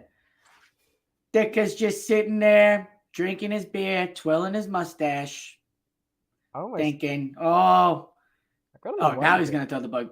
Keenbart might have given that game up by swapping into Scizor, who didn't have the charge move, who was taking more damage from the Sableye. Like, maybe you leave the Mandibuzz in, who had the charge move, but I guess it doesn't. Probably doesn't matter too much either way. But Steve, it's 8. He's really pushing ahead here. Like, this is a scary score if you're the Canadian Shieldon. That's stars. I mean, look, it's a first to 11 scenario, and we've seen big comebacks before, especially in factions, especially when you've got these high-class teams coming together. I think even the EU Emperors came back in the quarterfinals from, I think they were down 5-7, and were able to push right back up and get over the line to that 11. So never count a team out, especially when they are the Canadian Shieldon. But regardless, unfortunately, the 1 in 10 chance didn't come out for Ancient Power in the first game, but there's still one more game. So there's a chance. We could still see an Ancient Power, right? This is the time. This is it. This is in the World Championship. We can all be hoping. We can all be hoping and praying for that, my friend. But if the Chicago Stars are starting to lose any points, it's just gimmies at this point. We're feeling they're pretty good here. All they need is 3 more wins, Steve. 3 more wins, meaning that the Canadian Shieldons are going to have to find a way to muster up 8 wins in a row out of 12 battles. 15 battles left. 13 battles left. 10 battles left. 10 battles left. That's not something that's going to be likely there. It's that's a pretty hard climb there, and I don't expect Dick or any of the Chicago Stars to be giving up any sort of space like that to really allow that to happen. But we're going to have to see in this final matchup as we're getting here. The Canadian Shieldon. I mean, as a Chicago fan, we knew Chicago teams, they just do this. The Bears, the Bulls, they just get themselves so far ahead. And then they might, make it interesting, might get a win here or two, but they'll put the nail in the coffin. They'll put the nail in the coffin before a bratwort. Chicago would never throw a 5-point lead. Not in their history. No, I'm not saying we're not saying they throw the match. They'd say they give it to charity, right? These are the semifinals. These are great battlers. You don't want to just whoop somebody like that, embarrass them in front of their mothers and their fathers in the stadiums, right? You guys want to, give them a little win here or there. You've got a 5-point lead. 1 point ain't going to kill you. I expect them to just give up 1 more point. That's about it. But we're going to see if Tangent can actually get off this Relicanth and actually get on this Crustle. Ooh. That is a no. Hard no there, sir. Hard no there, sir. Unfortunately, we haven't seen Caracross come back in. We do see a Relicanth hanging out in the back. So I think the play here is definitely just keep Dragalge around, keep doing big damage onto that Amanda Buzz, because that Dragon Tail just seriously adds up so fast, as we've seen time and time again. Ever since it's been released, it just does so much. And we're going straight for the Outrage, but we see a catch onto Fortress, which is a brilliant catch. Like, that is just incredible, actually. That's going to do, like, barely anything in comparison. Oh my gosh. He reached out and caught it with his fingertips on the 1-yard line right there, my friend. He literally made the most beautiful catch on the right call too, right? This wasn't a big foul play or Aqua Tail. This was an outrage. And he made a right. All of the energy is gone now on Dragalge. The attack ball there on the Mandibuzz. This won't do much damage. As a matter of fact, this might actually help the put more extra damage onto the Fortress and maybe even get to that second mirror shot before it gets taken out. Yeah, not that it's going to do much damage. Indeed. Mandibuzz can definitely tank it. Double debuff. There's a chance. There's a chance. And do we see it? We do not see no. it. 1 debuff is just fine. But with this Aerial Ace is going to be enough, even with that 1 debuff, to take this Fortress out. Keenbutt, happy to let it go here. Bada bing, bada boom, down it goes. And you've still got 2 Pokemons in the back, bringing out the Mandibuzz for the mirror. Now that you've got a little bit of that health advantage, you've also got the energy advantage on Keenbutt's side. So is basically like, if these battlers keep these Pokemon in, Keenbutt is going to be able to come out on top. So it's just going to be a question of, does someone try and catch an Aerial Ace onto a Relicanth? Does someone try and catch some of this, some of there? Wants to keep some energy for a later matchup. We're just going to have to wait and see while we take a lot of Sosa. This matchup's going to go for a while. Steve, I'm going to tell you the story about Mike Dicka's life. I've got the 400-page autobiography here. Mike Dicka, born on the substreets of suburban Chicago. Oh, we got to swap. Okay. Oh, no, it's not. It's a foul play. Oh, what a catch. Foul play onto the Escavalier. That's a great catch there by Keenbutt. Again, making the... Oh, sorry, Dark Pulse there. But there it is. The dreaded Dragon Tail throwing, Dragalge throwing as much energy as it can, will get the shield for the drill run. Did we see what the second move was on the Escavalier here? It is the Mega Horn there, sir. Yeah, and really nice bringing the Escavalier out a little bit early with that swap as well, because it meant that you could make sure that you got that first drill run off to put that pressure on the Dragalge, and now burning the shield wants to get a second drill run off to try and get this Dragalge out of dodge. Still got 1 shield, but just gonna Tanger's gonna let it go. Gonna bring in the Relicanth. Relicanth is gonna be able to water gun this Escavalier down, easy peasy, lemon squeezy. And then there is only that half health Mandibuzz in the back. Still a shield on both sides, so I think can we see an Ancient Power proc? Like, I think we just go full. I'm praying for you, Steve. You could win here straight Aqua Tail, but I want to see Ancient Power BM procs. But no, Tangent going the respectful route, going for the Aqua Tail, unless it's a bait. No, it doesn't. Goes through. That's really unfortunate. We're going to see a water gun down here. Keenbutt just stop throwing moves. Oh no, they have not stopped throwing moves. I was going to say stop throwing moves because I knew it was out, but no, they just wanted to get all of the energy so they could throw it all at once and then lose to this Relicanth. 2 Hydro Ball! Foul plays, go! Oh, still not enough. Steve, your Relicanth there outshone in the cave mode there. That was beautiful. That was absolutely beautiful. Played in every single matchup there. Yeah, I think that it was really good. Like, it had a really good lineup up against the team, especially once you took the Obstagoon out of commission. It sort of left Relicanth to have like pretty decent matchups up against everything. Like Escavalier not like the greatest matchup for it, but we saw it at the end there, come in just to finish it off. Sudowoodo still would have been really good for it because Sudowoodo has that rock typing that it does not love water gun. Water gun. Plus Relicanth is really bulky as well. So would have been able to take a lot of it would be able to take a lot of hits, is what I was trying to say there as well. So really definitely a very, very, very strong pick here. And actually we have a Nightwing in chat as well, who is going to be running the other semi-final in a couple of days now. We'll bring the promo up tomorrow. Stream. Isn't it tomorrow? Day after, I think. They're on Nightwing. Wednesday, Nightwing's doing it on Wednesday. Come on, Nightwing. ET, I believe. What? Why does he hate a holiday? What's Nightwing doing on a holiday? All right. He's a busy man. He's a busy man. He is a busy man. He running that Speedish GBLA there. That was a great thing that he's running there. Yeah. But Tangent got his team back. Yes, he is. 4 points now. Not a 5-point deficit, 4-point deficit. It could have been a 6-point deficit without that win. So Tangent clawing his team back there. It is a 4-point deficit. That's all the specialist cups now. Mm-hmm. We are now getting into open. So that I would have to say, out of all the special fields and stuff like that, Chicago Stars really played great, like team management and all that. But besides Abhinav, right? Abhinav was kind of like, what are you doing for your team, buddy? Like, just dragging your feet. Get out of here. God, Abhinav, this guy. But no, congrats to Eifelicini, Keen Bart, and oh my God, who was the first battler? Bruno Bus. Bruno Bus. I got it. I figured it out. Every name here, so I promise. So next up, we've got the Open Great League. So this is just pure open, nothing too fancy here. Again, we've got the Bring 8 Fan 2 going on. We've got some brand new Pokemon Walrein coming back to the fray on both teams here. And if Bulk 88 goes 3-0 against Chumpaletta, that'll be the end. We'll end stream. No more battles. You don't get nothing. We won't end stream.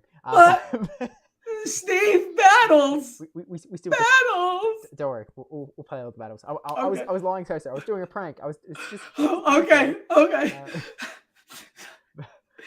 It's okay. But, it's another heart attack. Oh, don't mind me. He'll be right, chat. He'll be right. Just another one. We're good.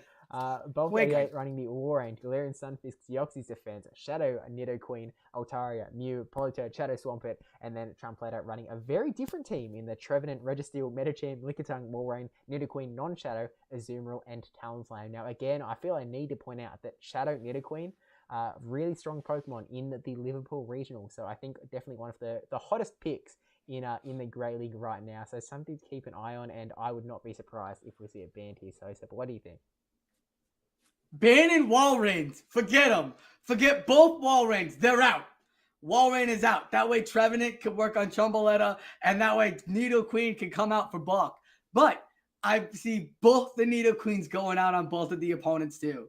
So I see both of them actually banning both of those Pokemon because that will open up the entire team cores that these battlers have. You've got tanks, you've got psychic fighters, you've got Lickitungs and Politoads with their healthiness, right?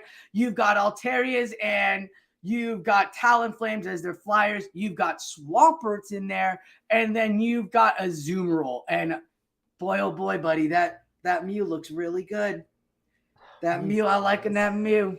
I'm liking that Mew. Don't know his move set. I don't know how to act. Slow motion for me. All right, sorry, it's a song. Where were we? I got lost in a trance there to Sosa's performance.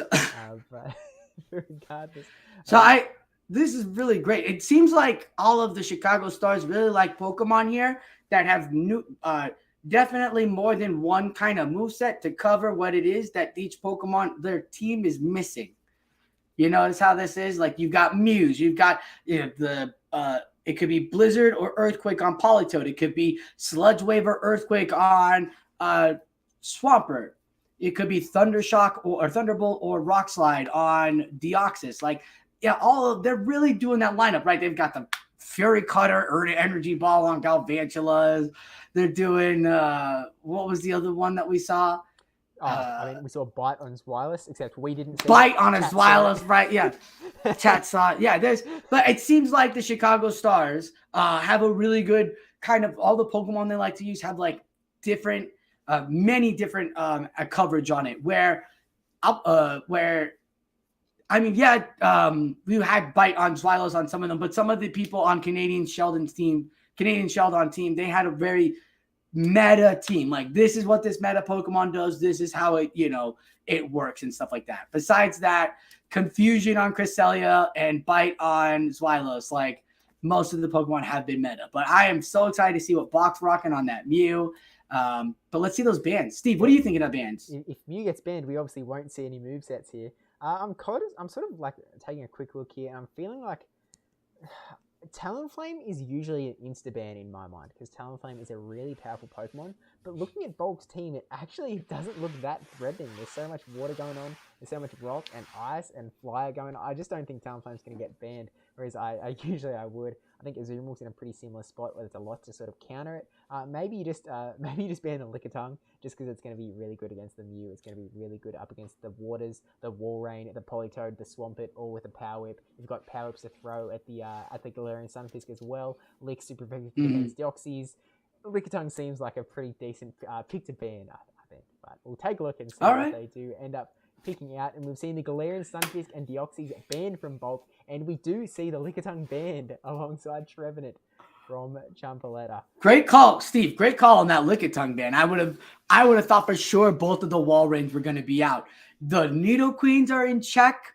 The Walreins are here. The fighters, well, one fighter is out, and Champoletta has his fighter still. So Walrein could actually really play on Champoletta's team. Like, that's why I'm shocked that Lickitung is banned over that Walrein. Lickitung's coverage might have been good, but Altaria could have done more damage to it, or your own Walrein could have done damage. You could have thrown at least an Earthquake to chunk it out. But man, those Icicle Spears spamming off on Champoletta's side are going to put so much pressure on the Bulk. Like, I'm excited. I'm sure we're going to see. Do you want to call them movesets? Do you want to call them moveset? Okay. Now, we're running on an assumption here, which is probably incorrect, that the moveset is based on the 6 Pokemon we can see, which is probably not the case, because that is way too many TMs. So I'm going to assume that we have Wild Charge for a start, just because. Absolutely. That's where I was going to go to. Yeah. We'll both say Wild Charge, right? Yep. What's the other move? It could be anything. Grass Knot? I feel like you've got that coverage already sorted with Wild Charge. I feel like maybe you just go for the classic Surf. Just do that little bit of chip damage. Just to put on the... Yeah. Maybe Brick Break? Just in case you got to deal with that Registeel, right? Your Brick Break's still good against the Walrein, good against the Registeel. I mean, it'll put a little bit of damage onto that Talonflame because of that normal typing, but not too much. I don't know. Let's find out. We get to find out if Mew gets to be played at least. Hopefully we get to find out, but I think if you look... I mean, Mew might actually be the only thing that plays, because it's the only thing that can stop that Walrein. But Steve, let's do it, baby. Block versus Champoletta. 8-4 Chicago, and there it is. There we go. Okay, we've got Mew lead coming straight out, and Wild Charge Surf. There you go. El Clasico. It is Surf Wild Charge. Great classic moveset there. You're right. It gives the chunk damage, building up energy so quickly, going straight for the Wild Charge. Sosa, look at oh my God, the Registeel's allowing it to go through. Look at the moveset. That's hyper band. So you got the Zap Cannon. Defense is harshly fallen. You're not hurting the attack. Now it's going to throw the Zap Cannon, and you'll get the attack debuff here. Now you kind of just do like a superpower with Mew, and you lost a shield. In comes a second Wild Charge. This should get shielded. It could go either way. Not shielding, but what's Champoletta got in the... Registeel's still alive! Because of the attack debuff on Zap Cannon. Able to hang on. Swaps into the Politoed as well, which charges up energy so fast. Seeing a bit of a lag on the video there, but just weatherfall already coming through. Gets a shield out of the Registeel. Registeel really wanted to get her Zap Cannon off on this Politoed. Wants to force a shield out of this Politoed, and not only get a shield, or do, okay, we're going to see infinity damage? I'm sorry. Holy dooly. Holy moly, Registeel is just kicking it up. This is why it's one of the core Pokemon. Now, here's the unfortunate thing. He's trying to hide, Bukk is trying to hide that Ninetales, and that wall rain finally revealed. Bukk isn't going to like that, but that Mew is still alive, so that's good. The Weather Ball isn't going to do much. It is Earthquake on the Politoed, so that's been exposed. Okay. So that hasn't been exposed to the opponent, but that's been exposed to us. So that's good. There's a shield on each opponent. In comes the Icicle Spear. We will see if Mew falls for the bait. We see no shield. Bukk calling the Icicle Spear. Going to keep on farming energy before there's a chance for another Icicle Spear. Goes on CMP, throwing the Wild Charge here, forcing that shield out of Chumpaletta. I'm not sure if Chumpaletta tapped the move there because I was watching the other side. I was watching Bukk's perspective there, but did not tap the move. At this point, going to be able to farm the other way. Walrein going to be able to do a little bit of farming, then throw the Icicle Spear before Mew can get a charge. God, you got to shield. You got to shield this. What's going on? You're bringing a Nidoqueen Shadow on an ice Pokemon. This is nuts, Steve. I'm losing my mind. What's happening? It's going to hurt, but I feel like Nidoqueen, it sort of depends what Chumpaletta has in the back, I suppose, from Bulk's perspective. It's Medicham. There's takes on takes terrible. With this Pokemon. It's terrible for Bukk. Yeah. Bukk doesn't know that Medicham's in the back, right? Maybe. Right, he's like banking. He's really hoping it's a Azumarill. He's like, please be the Azumarill, please. Aww. Oh, but the Weather Ball will come through. This Shadow debuff on the defense will absolutely hurt this Shadow Pokemon. Bye-bye, Nidoqueen. And that is why you banned the Walrein. But Chumpaletta gets one back. Oopsies.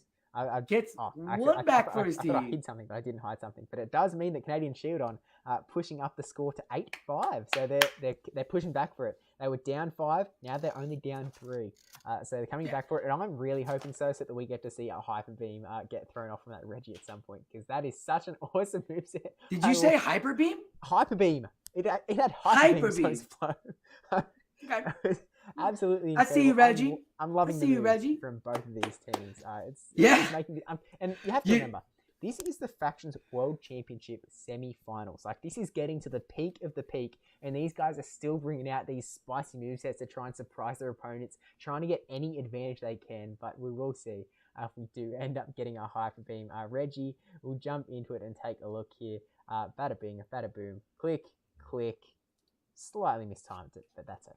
We've got the Walrein coming in, and the Swampert with the Shadow coming in from the other side. Registeel's hanging back there, who does not have Focus Blast, but does have Hyper Beam. Going for the Icicle Spear straight away, which is going to do a lot of damage because this Walrein is because this Swampert, does have that Shadow, so it's going to do a fair amount. Brings it down into the pretty low yellow, but now we're going to see the Hydro Cannon going in to try and get a shield from Chumpaletta. See, I don't think you should ever bait on a Walrein, but you get the shield because we've seen all the Walrein survive all of the earthquakes, right? Mm-hmm. Earthquake on earthquake, they're still pretty healthy in the yellow, but the bait actually works in Bukk's favor, and that is huge because now he can get the shield and get to this other one and get rid of this Walrein to where the Nidoqueen can come in and farm, or the Mew can come in and farm. This is going to take the Walrein into the red.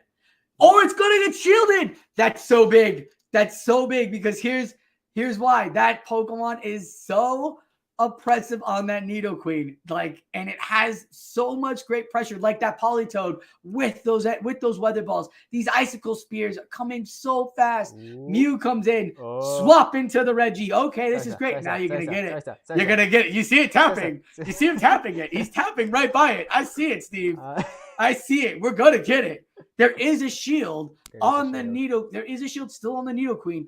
Whether he's going to allow it to come through is all up to him. And it is. Oh, it is. We want the beams in the chat. Hashtag get beamed.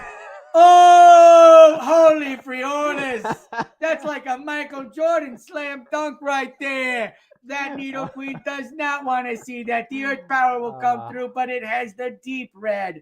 There you go, Steve. You got your Hyper Beam. Hyper Beam. Brilliant. And now there's not much health left over on a Bulk side.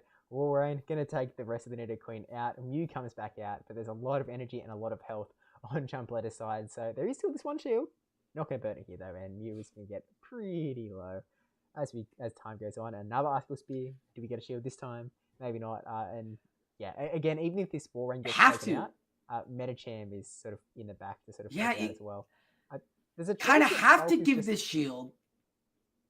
Could just be throwing here, or could just like GGs. But also there's a chance, I guess, that Medicham counter technically resisted, but you've just defensively left yourself with a wild charge. And Like you have to like. Oh, it was so tough. That's a tough one because that debuff, man. That's why I was like brick break. Because if you have brick break for the wall ring, you're not debuffing yourself. Mm-hmm. You have brick break for that Steelix, you're not Registeel, you're not debuffing yourself. That wild charge is definitely for the shield game, but the brick break could have been huge. But Mew doing Mew things. Actually, the Medicham, I don't think we've seen it come out yet, buddy. I don't think it's played or hit anything. I don't think it's thrown a move. I think it's like punched a couple. Yeah, it's got a little workout, right? Pa, pa, pa, pa, pa. And Medicham and Defense Deoxys, those two psychic fighters right there, using that counter, but having that psychic typing and that bulk on both of them is so big that Chumbawamba understood the game and knew that needed to be banned, knew that Defense Deoxys needed to be banned, because how terrifying is that Medicham in the back, even when it's Mew? Even like not banning the wall rain and losing your counter user, so huge on against Bulk there. Like put him in such a huge disadvantage right there.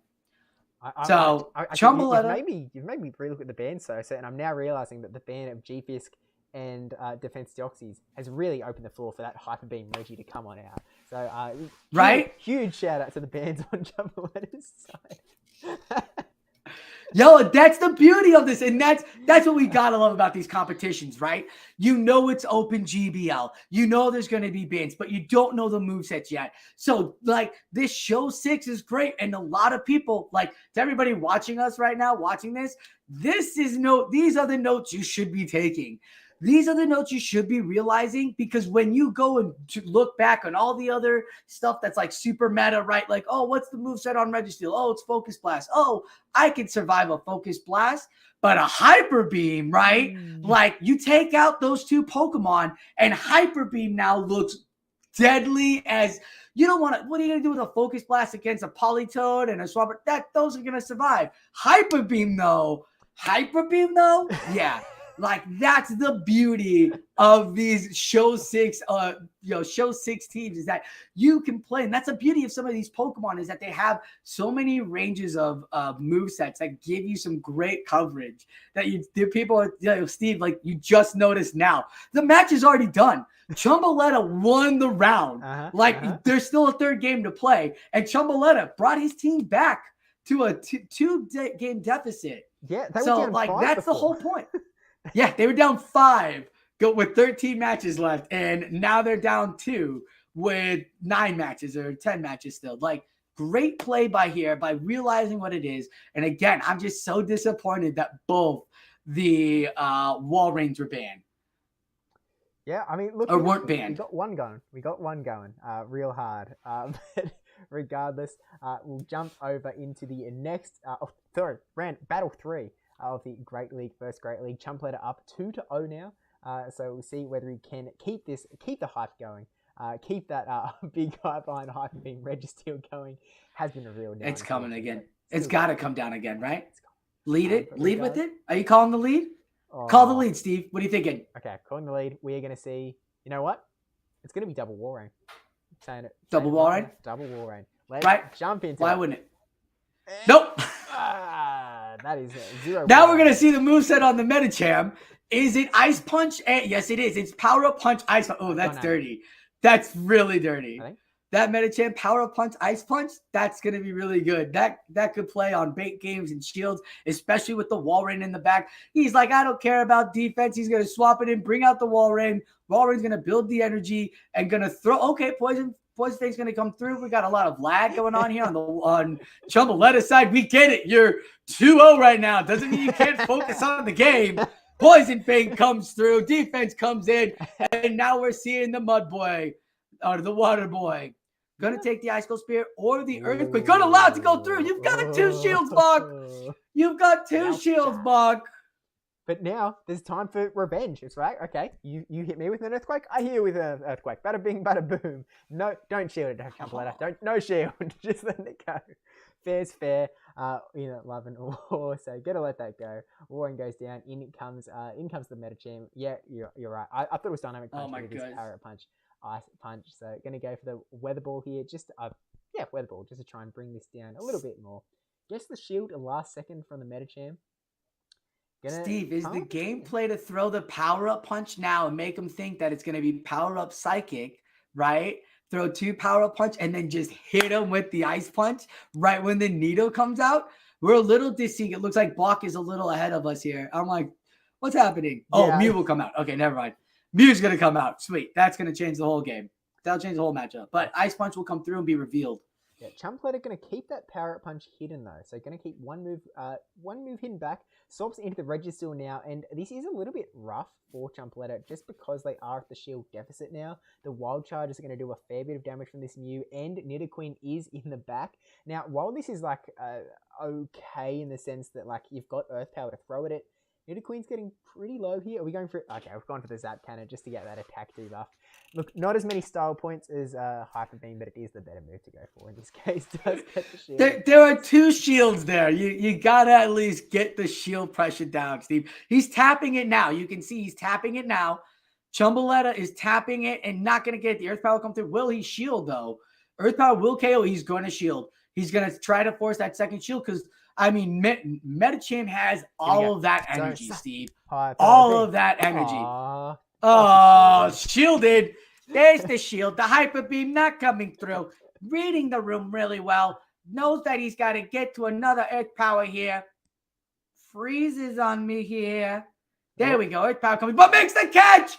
Get out of here, Steve. He made the catch. The Earth Power comes through. Mew can't do anything. He's trying to get it. He's trying to get Mew in there, but the Zap Cannon is ready. The Hyper Beam with no shield is there. This is okay. It's Zap Cannon. I mean, both would do damage. Does Mew have the energy? And this is kind of why I was a little upset he threw the Zap Cannon, the Wild Charge, and not the Surf on the first one. But the Poison Fang is in time. Will it be 1 HP in a dream? Is it 1 HP in a dream on this? Still alive. Still alive. I don't know the energy. No. Oh. Pushing it back. Bukk gets one still. Which does put them in a very nice position with 9-6. Jigglytat in chat, ad for unlimited data plan, because OB was the one recording that over Discord and ran out of data crashed while recording there. So the battle was going just fine. It was only our viewpoint. Okay. That was damage there, but still really well played from Champlet getting the 2-1 to bring a really Canadian Shieldon back onto the map here. Really good. Felicia's saying don't think he wanted that catch, which yeah, probably the case. Probably wanted to get a little bit more off before getting taken out there. But regardless, really, really well played. And we got to see some Hyper Beam. So as Wing Attack, the faction with the greatest theme song of all factions. Check them out on YouTube if you haven't already, because it is a lot of fun. But Hyper Beam.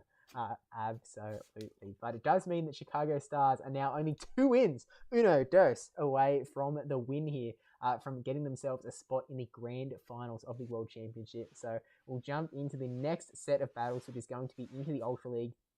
And this is essentially a point where the Canadian Shieldon now need to win 5 out of 6 to get them a spot. So it's an uphill battle.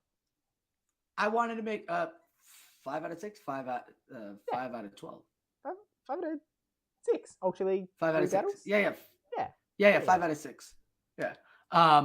I just want to make a note. Bukk has 70 wins. One of these top 70 wins score clubs. And Chumbawamba is one of those that they brought in to help out the team. So as you can see, having these battlers join the team as the Canadian Shieldon have been growing, you can see how they've been able to adjust and get back in here.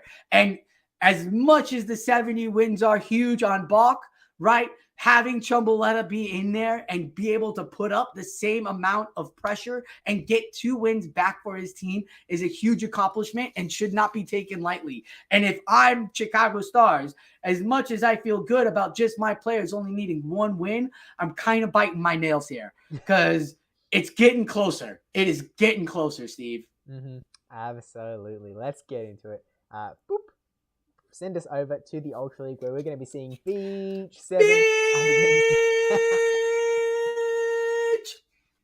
I thought that was Sorry. that was my thing. Oh, man, Beach coming out here with the copycat E7. He probably has his Pokemon account way before I did, just saying. Up against Dubzo. And we've got some pretty interesting lineups here. Very similar, but some very interesting Pokemon. And there's one Pokemon that is catching my eye, Sosa. And let me know if it's the same one that's catching your eye. Maybe the one that's right down there above that Pidgeot. Mukk. Kanto Mukk. This one? In.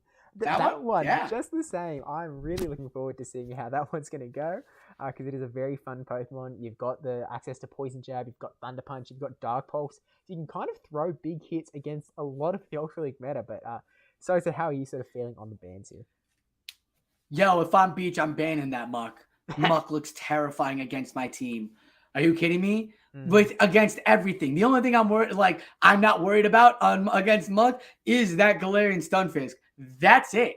Everything else is gonna get hurt by the Mukk, like hard hurt, like turn soft wins into soft losses, like flip matches for me. So Dubso has a great lineup where he looks like he knows what he's doing with his Ultra League and knows what he wants out of his team, and so does Beach. But the difference is that Beach has a very meta team where Dubso brought in some Mukk and some Pidgeot.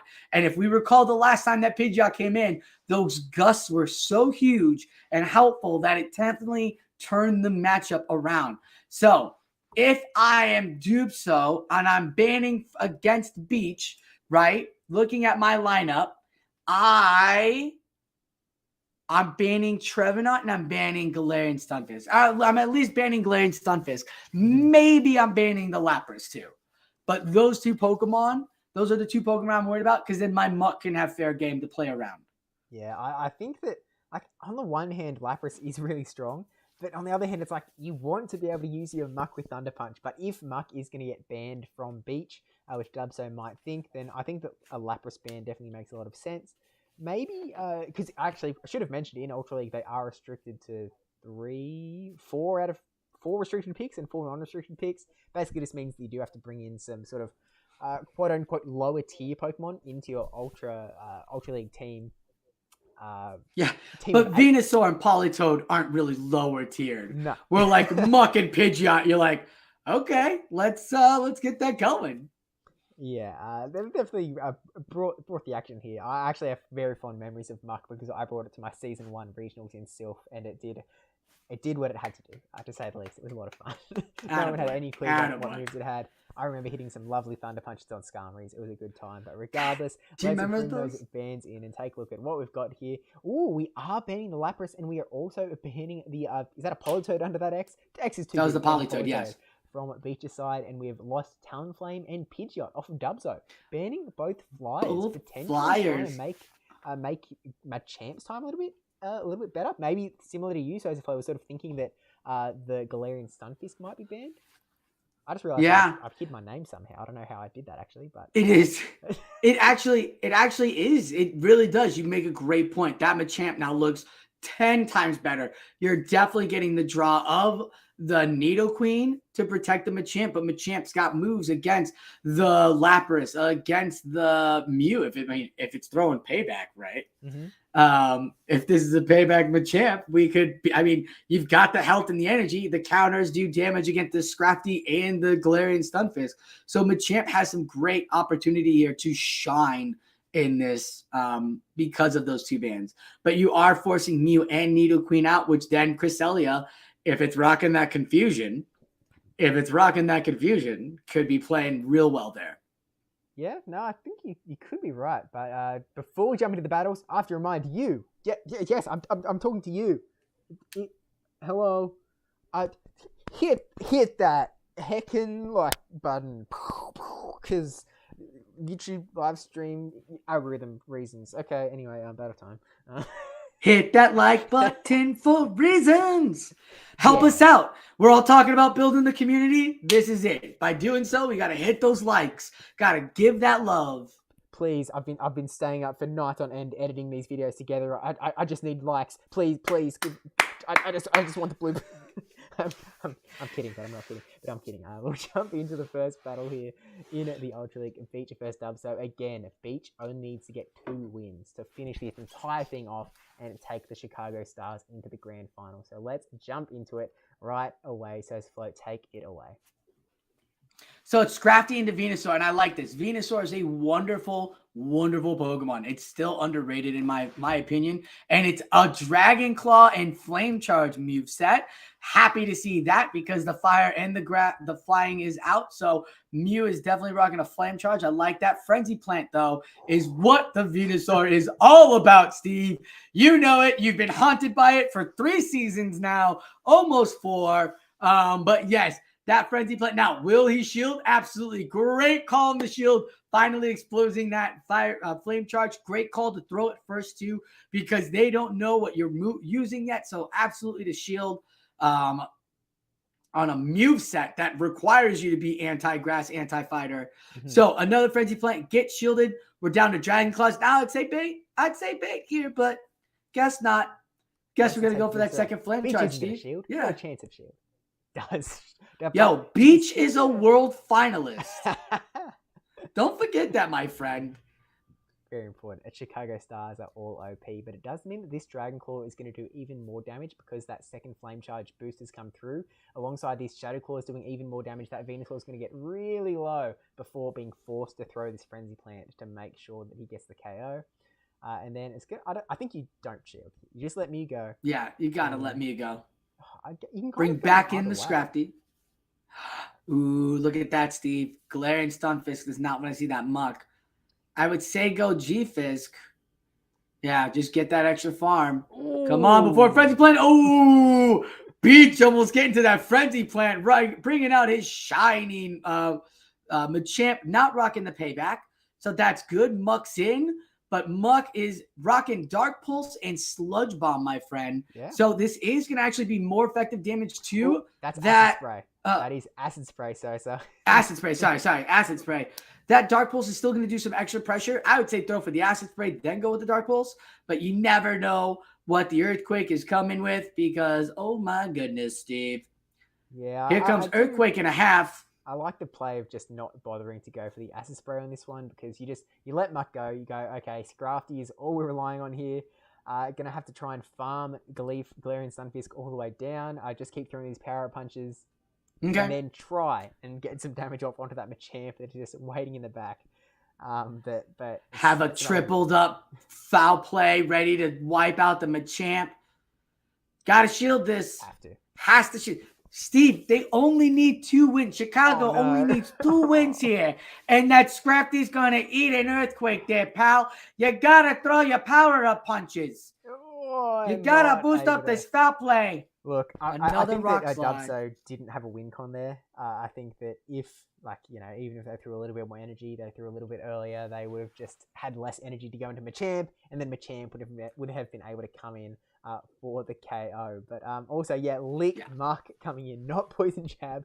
These moves. It was Lick Muck, right? I was shocked. I was like, this is not Poison Jab Muck. It's not even Snarl Muck. I was like, what is this? What? I was like, Water Gun? I was taken aback. Whoa. I was like, Water Gun? Oh. Whoa. We just swooped over to another thing. Whoa. Okay. So, Steve, adjustments to be made. Adjustments to be had. What are we doing? Shield. It's all on the wire for the Canadian Shieldon now. They cannot lose a single game. They have to go 5. They cannot. They have to win out. Rest of Master League. So at this point, you go, okay, that Machamp was really strong, especially now that I've lost both flyers, but there isn't really a great counter to it. You definitely need to bring Mew from Dubso's side, but they don't really have another Pokemon that counters it great. I suppose you can actually bring in Nidoqueen as well. Maybe Nidoqueen Mew, you try and take it out that way. Maybe get a Poison Fang onto the Machamp and then have to take it out with a Pokemon in the back. I just feel like I know Scrafty looks so good against so much of Beach's team, but it's a little bit of a risk, I think, just because it is pretty much able to do nothing against that Machamp while taking super effective damage from the counters. So there's an argument to be made that maybe you ditch it, but I guess even if you swap it out for something else, there's nothing else that's going to love being matched up against Machamp either, right? I was gonna say ditch the lick on Muck, ditch the lick in Muck, and get the Lapras in there, because you at least get that pressure down on that G-Fizz, because we're all focused on Machamp and forgetting that G-Fizz also has great coverage against this team. Like, you have to get that Mew to get that Surf. You have to have Nidoqueen throw that Earth Power, because if you're not bringing in Scrafty, that Galarian Fist is just going to go to town on everything. Pressure, shield, damage, you name it, it's onto there. So, I would say ditch the licking Muck there and go for the Lapras. But, at the same time, that Venusaur was a real pleasure. Real pleasure to watch. Put that pressure down, put on some Frenzy Plants. This could be the one that comes back again on Beach 7's team. When we find out, this could be the final game. It could be. Oh my gosh, if Venusaur is in on the final game, I'm going to cry. As a Charizard user, it's like, why can't Charizard just be OP? One day. They've given it so many community days, too. It's still not up here. Are we ready for game 2, Steve? We're ready to game 2, so let's jump into it. And we have the Machamp coming straight out into the Nidoqueen. What a great lead! This is a great spot for Dubso getting Machamp where he wants it. Swapping into the Venusaur, which is really interesting. It's going to let this Nidoqueen potentially throw a Poison Fang and then dip. Really farming up on Dubso's side here. I'm not sure what their strategy is. Letting the Frenzy Plant go too? What is going on? I like this strategy. Oh, actually, they've got Lapras. You see that Lapras? You see that Lapras in the back? Right? So Venusaur is probably going to think, oh, defense, or get the shield, and then Lapras will come in and do the damage. There's the shield. Here comes the Mew. Earthquake on Nidoqueen. Oh my gosh. It's Earthquake? Guys, there's Earth Power. Teams, we know there's Earth Power on Pokemon, right? Like, it's less energy. In comes a Frenzy Plant on Mew. That would take it down to half, but he gets a couple extra taps in. Now, there is a shield on there, whether the bait will play or not. No bait will come in. Now, the Machamp has to keep that shield. Yeah, so he's forcing that shield. This is a great strategy on Dubso, that he's got to play around either the Machamp or the Galarian Fist. Yes, look at that. Like we said, that G-Fist is going to do it. This is why you have the Flame Charge on Mew. It's going to be boosted too, so this will take that Fist down to less than half, buddy. This is going to get it right to the half moment and double shielded now. Fisk going to throw its own Earthquake if he shields. Oh, if he shielded this, that would have been huge. But saving the shield for the Lapras. Saving the shield for the... Earthquake's still around. Mew's still around. Bringing in the Machamp. I froze on what's going on. Nidoqueen is in here. There we go. Back at it. Here comes the cross chop. Yeah, this is... Will that cross chop land, Steve? Tank this. Barely. And then might be able to get to a Poison Fang here. I'm not sure if that was an overtap or not, but regardless, going for the Poison Fang, going to reduce that defense on the Machamp, but there is not too much in Dubso's tank left on the back end. We've got this Lapras, but Lapras is going to take a lot of damage from this Machamp, especially because it does almost have a cross chop lined up. There's still a shield on both sides, but at this point, I'm not sure what you bring in, Sosa. You can kind of go either way about it. You can try anything.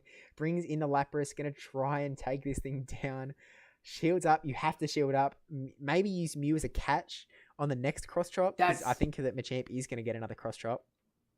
That's what I'm thinking too there, Bob, Steve. Ooh. But these icy fangs, icy things, icy shards of ice that are flying out of my beer into this Machamp's face with a Surf coming through, getting the last shield. Now, I would swap here due to the fact that, one, you could make a catch, but two, that's a double debuffed Machamp there, so the Shadow Claws will chunk away. But taking that super effective attack, there it is. Ooh. There's another Flame Charge ready to go for the Galarian Fist. The Ipsu know exactly what the matchup was. It's against the Machamp and the G-Fizz. He will farm it down and he will get the win. That is why you bring the Lapras, my friend. Ooh. This is not over yet, chat. This is not over yet. That was Canadian great. Shieldon, when the gloves are down, they know how to keep on fighting, and they've pushed it back to 10-7 now. They still need to win the next 4 games in a row to get the championship. But oh man, it is getting tighter and tighter. And Beach, they're 1-1 in this Ultra League matchup. If Beach just gets this one game, it'll win it for Chicago. We don't have to Stars see the and gives them Masters. a spot in the GrandFinals. And we don't have to see the Masters, Steve. We can end it on Ultra. Woohoo! And we don't get to see Apocalypse Battle. It's all over. But no, it could really go either way here. Prediction, Sosa. What's in the leads if you go into the very final game? The leads will change. I believe Beach will bring the same 3, but I think he'll lead with G-Fisk first. And we'll see I think Dubso brings in his own G-Fisk. So he puts the G-Fisk on G-Fisk, also bringing Rock Slide that's effective against the Venusaur, and maybe draw the Machamp because it's such the biggest problem. If he can draw that and put the Mew on it, I think he's in a good place. So I think it's both will lead G-Fisk. This might be crazy. Unless it's Confusion Cresselia, which I doubt that'll be a thing, but... Yeah, I mean, you could, but I don't think you would. I don't. I mean, it would be great, right? You could throw one Grass Knot against that Lapras or against that Nidoqueen. I mean, they'd have to shield against the Mew as well. That's huge chunk damage there. But, I mean, we haven't seen G-Fisk come out from Dubso yet, so we'll see if that's the case now. All right, let's take a look, Sosa. Jumping into Battle 3, we have Venusaur. I'm so wrong! In the lead. This guy. But again, we saw how this is playing out before. Freezy Plant, an absolutely busted move. Going to do a ton of damage to this Mew, and then the Flame Charge also going to be doing super effective damage back. What are you seeing on the back lines here, Sosa? Oh my God, I am so impressed. There is a Trevenant there. So I'm excited because if the only way that Dubso gets this is if he can match this up right. And by doing so, he'd have to throw a bait to kind of get in his opponent's head, get into Beach's head. Because Beach isn't going to shield any of these flame charges. There it is. He made the swap, which then put him in a worse situation. Why are you putting Scrafty? Why aren't you putting Scrafty? I'm so confused. You know Machamp is there. Why wouldn't Scrafty come out? That was a huge play for Scrafty. I guess you're worried that there's still a G-Fisk around, but I mean, Nidoqueen still has some play against G-Fisk, not as good as Scrafty, but I guess that's the play. But the threat is the Machamp. The G-Fisk is so good as the bodyguard of Machamp. Like, Machamp is the way, the whole team, it's got everywhere covered. And if you're, I mean, those counters have just been so oppressive, dancing around that. But, I mean, Nidoqueen does have that poison against that grass typing, putting in the defense debuff, getting the shields, maybe even doing extra work. Yeah, getting a shield. There it goes. Gonna get that debuff. Maybe can farm down here before another seed bomb comes through. And no. Will the shield come down on Dubso, though? I mean, yeah, I guess Dubso does want to get that switch. So shield's up, going to be able to farm down now. He's going to be able to presumably get a Poison Fang onto whatever does come in. I don't think Venusaur has a move, or almost has a move. Comes into Mew and throws the Dragon Claw, maybe hoping that Beach wasn't counting and thinks that it might be a Flame Charge. Does not. Yeah, or forgot. The Dragon Claw doesn't KO. Oh no, he swapped in. That gave Mew enough time to throw energy. The Dragon Claw comes in. That's huge. That is huge, my friends.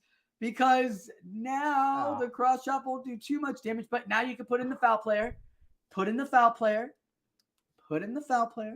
I don't know. It's put still, in there's the still foul a shield play on Machamp. Nidoqueen could come out to try and get a debuff on potentially. Machamp's coming in. This cross chop is going to go through. There are no more shields. This is looking really bad for Dub. So this could spell a victory for the Chicago Stars. This cross chop. Easy damage. Yushkas. Easy, Steve. That foul play forcing of the shield could be huge, especially if he gets it right here, because that Nidoqueen does have energy and health in there. So a power-up punch does come through. Still not getting that shield.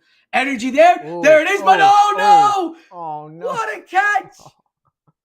Oh, what wow. a catch. Will this be enough? It won't be enough. Farming down, but no, makes the catch on the Venusaur. The Venusaur comes in with the frenzy plant. Now there will be energy, farm down energy for This Scrafty, it's just too much. There's nothing. Scrafty's got way too much on its plate. There's still a shield up there. Yeah, there's still a shield up there. There's no defense debuff. One counter would take out this Scrafty. How do you do? There it is. Beach the stars. We're gonna get our star dancing here, a star celebratory dance. The stars, the stars, the stars, the stars, the stars, the stars, the stars, the stars, the stars, the stars, the stars, the stars, the stars.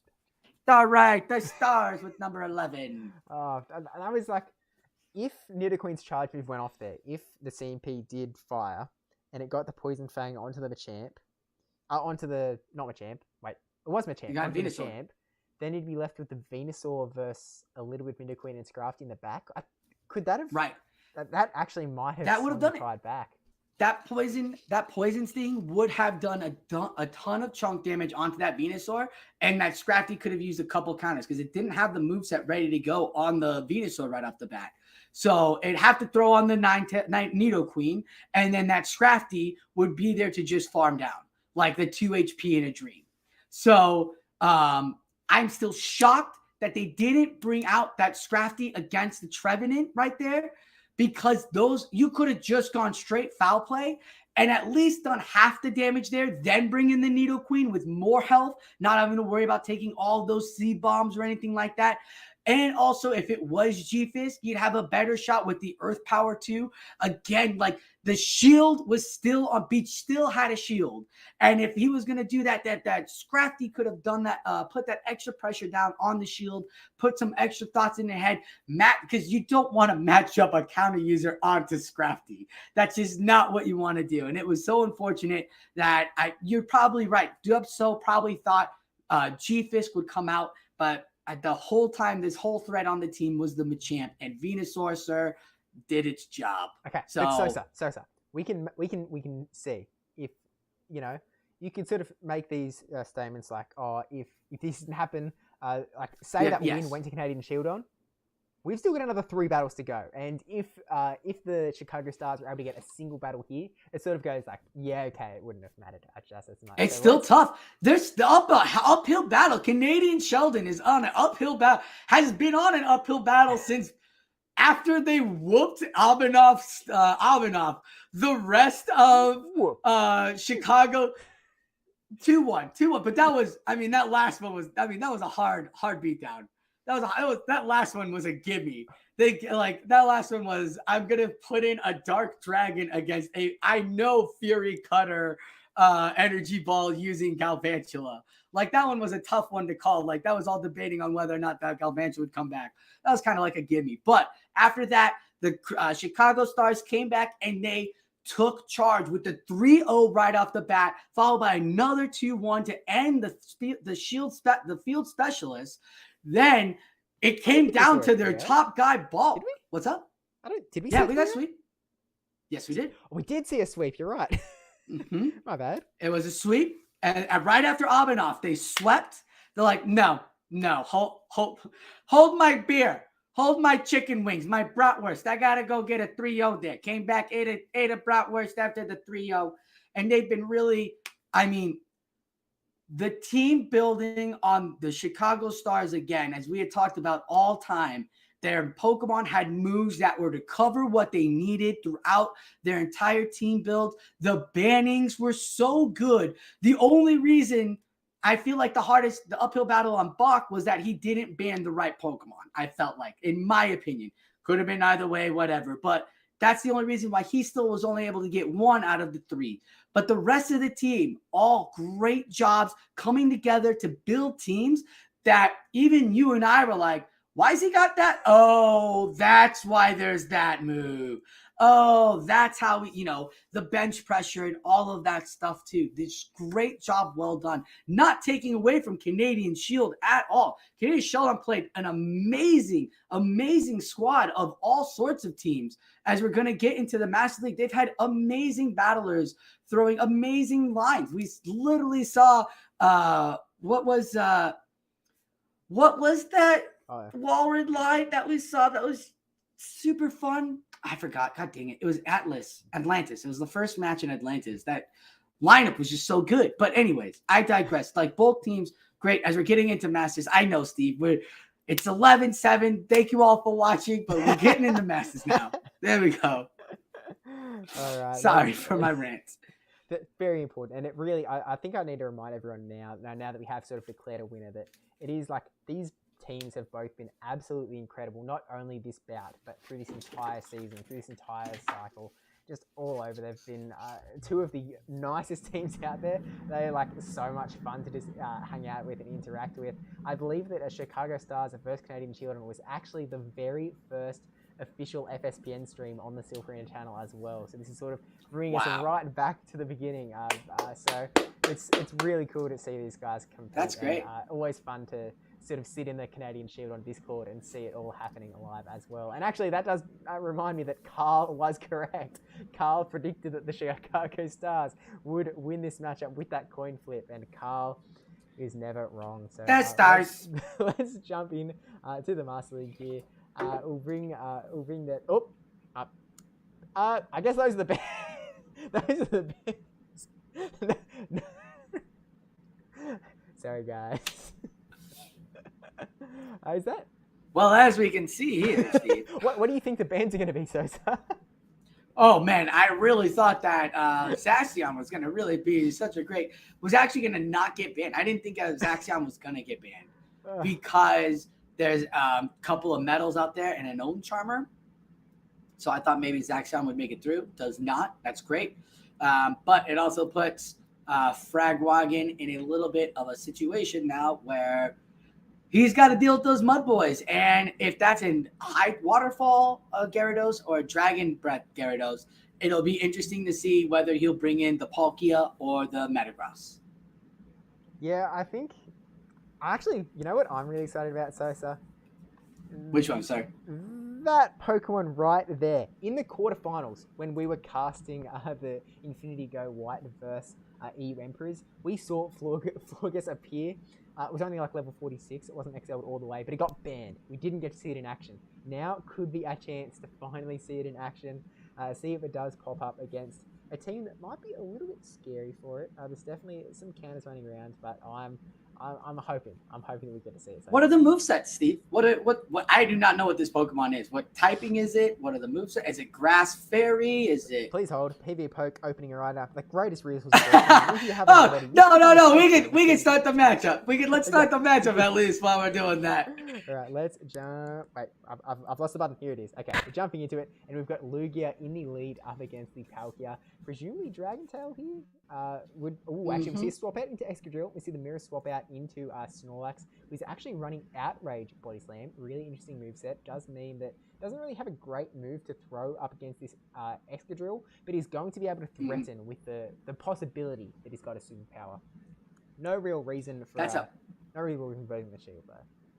That's a best buddy Snorlax. Someone best buddied that Snorlax. They walked that buddy for all that time, and if you thought Snorlax didn't need any more health, like to best buddy it, like come on. That's so much health on that Pokemon. This thick Pokemon can sit here for a while and soak up tons of energy. It's actually very interesting that it doesn't have superpower, but I like that he's waiting to throw the energy to maybe see if it was going to be shielded for a double superpower, thinking that his opponent is the typical Snorlax thing is a superpower, and there it is. That's why he didn't go body slam. He built up the energy so that his opponent can still guess whether or not it was going to be debuffed or not, because a superpower would take out the Excadrill right there. But the final drill run will come to putting the nail in Snorlax's coffin, and we'll probably get the Lugia back out. Pokemon's great here, to be completely honest with you. Yeah. Shield advantage though. So you can sort of come in. You could, if you really wanted to, you could get a lot of farm going on here. Is that a double ground charge move? Excadrill and Shapeocalypse's side. I wouldn't be surprised if Shapeocalypse was running double Earthquake. Oh. Right? Come on, it is Earthquake there, Steve. It's apparently what we're running today. That is the theme of this factions run. Earthquake. Yep, apparently that is the big. If you've got a Pokemon that can learn Earthquake, it should learn Earthquake in the Factions World Championships. The big lesson learned from a team that has actually won the bout as well. But Palkia coming in, going to do some big Dragon Breath damage before eventually getting hit by it. Looks like going for the Earthquake by the seams of it. Going for the Earthquake. We saw that, right? We saw that. Go for the Earthquake. Gonna shield so that he can do it as well. One more, and here's the Earthquake farming up past the Earthquake, finally going up for the drill run. Okay. Knowing that there's an Earthquake, maybe drawing a shield. Okay. Knowing that there's an Earthquake, maybe drawing in the shield, gets almost half the damage on this best buddy Palkia. And going to get the second drill run off now, which should take out the Palkia unless it decides to shield last minute. And it does. Remember, there's a Charmer in the back. There's a Lugia in the back. And it is Dragon Tail, Steve, doing the damage. Or is that Existential? Here we go. That's it is Dragon. XL That's Dragon Tail. coming out. The big new player on the Master League scene. One of the big new players. Aeroblast. So many new players. But it's so bulky, Sosa. It can take so many hits. But this Aeroblast is definitely going to hurt. Oh my gosh. Oh my goodness. Did you all feel that at home? Because we felt it over here. Aeroblast. Amazing moveset. A Surf will not KO Lugia at this position with this health. It's just hopes and a prayer here. Bam! Aquatail won't do it. But a Sky Attack will take out this Dragon Pokemon. As you say goodbye to these legendaries. Look at how beautiful it is. We get to see legendary fights. Au revoir, Palkia! And with that, it does sort of confirm that even if that last matchup went the other way, that Chicago Star. We still get the one. Shabacalypse. Yeah, no. I'm loving all of these movesets. These guys are ridiculous. They're out of control, Steve. I want to see this other. I want this new Pokemon to be out. I forget its name, but I want this. Not the Charmer. I love the Charmer. Florgeist? Florgeist? I don't know how. It's Florgeist. Don't worry. We'll slaughter it. Hope you're taking drinks. We'll jump into battle 2. Flowergeist. Okay. Flowergeist. Do we see Flowergeist? We do not, but we do see. No, still the same 3 Pokemon from both players. Yep, and we see the same swap into Excadrill. We see the same swap into Snorlax, except this time Frag and Wagon has a little bit more knowledge. They go, okay, so they never threw a superpower last time. They went for Body Slam twice. I burned a shield last time. Maybe they don't have superpower. So we'll see how it ends up playing out. Even an Outrage, again, unfortunately, isn't going to do much damage against an Excadrill. Something like this is a spot where Snorlax can have Earthquake. They actually have not gone for Earthquake. I'm surprised this Snorlax doesn't have the Earthquake. Like, this Snorlax, if you're going to have your Excadrill have Earthquake, why not the Snorlax, right? I guess they had enough. You want to know what's not? They hit their quota. Steve, you want to know what did not make it into Open Master League? What did not make it into Open Master League? What Pokemon did not make it to Open Master League in this round?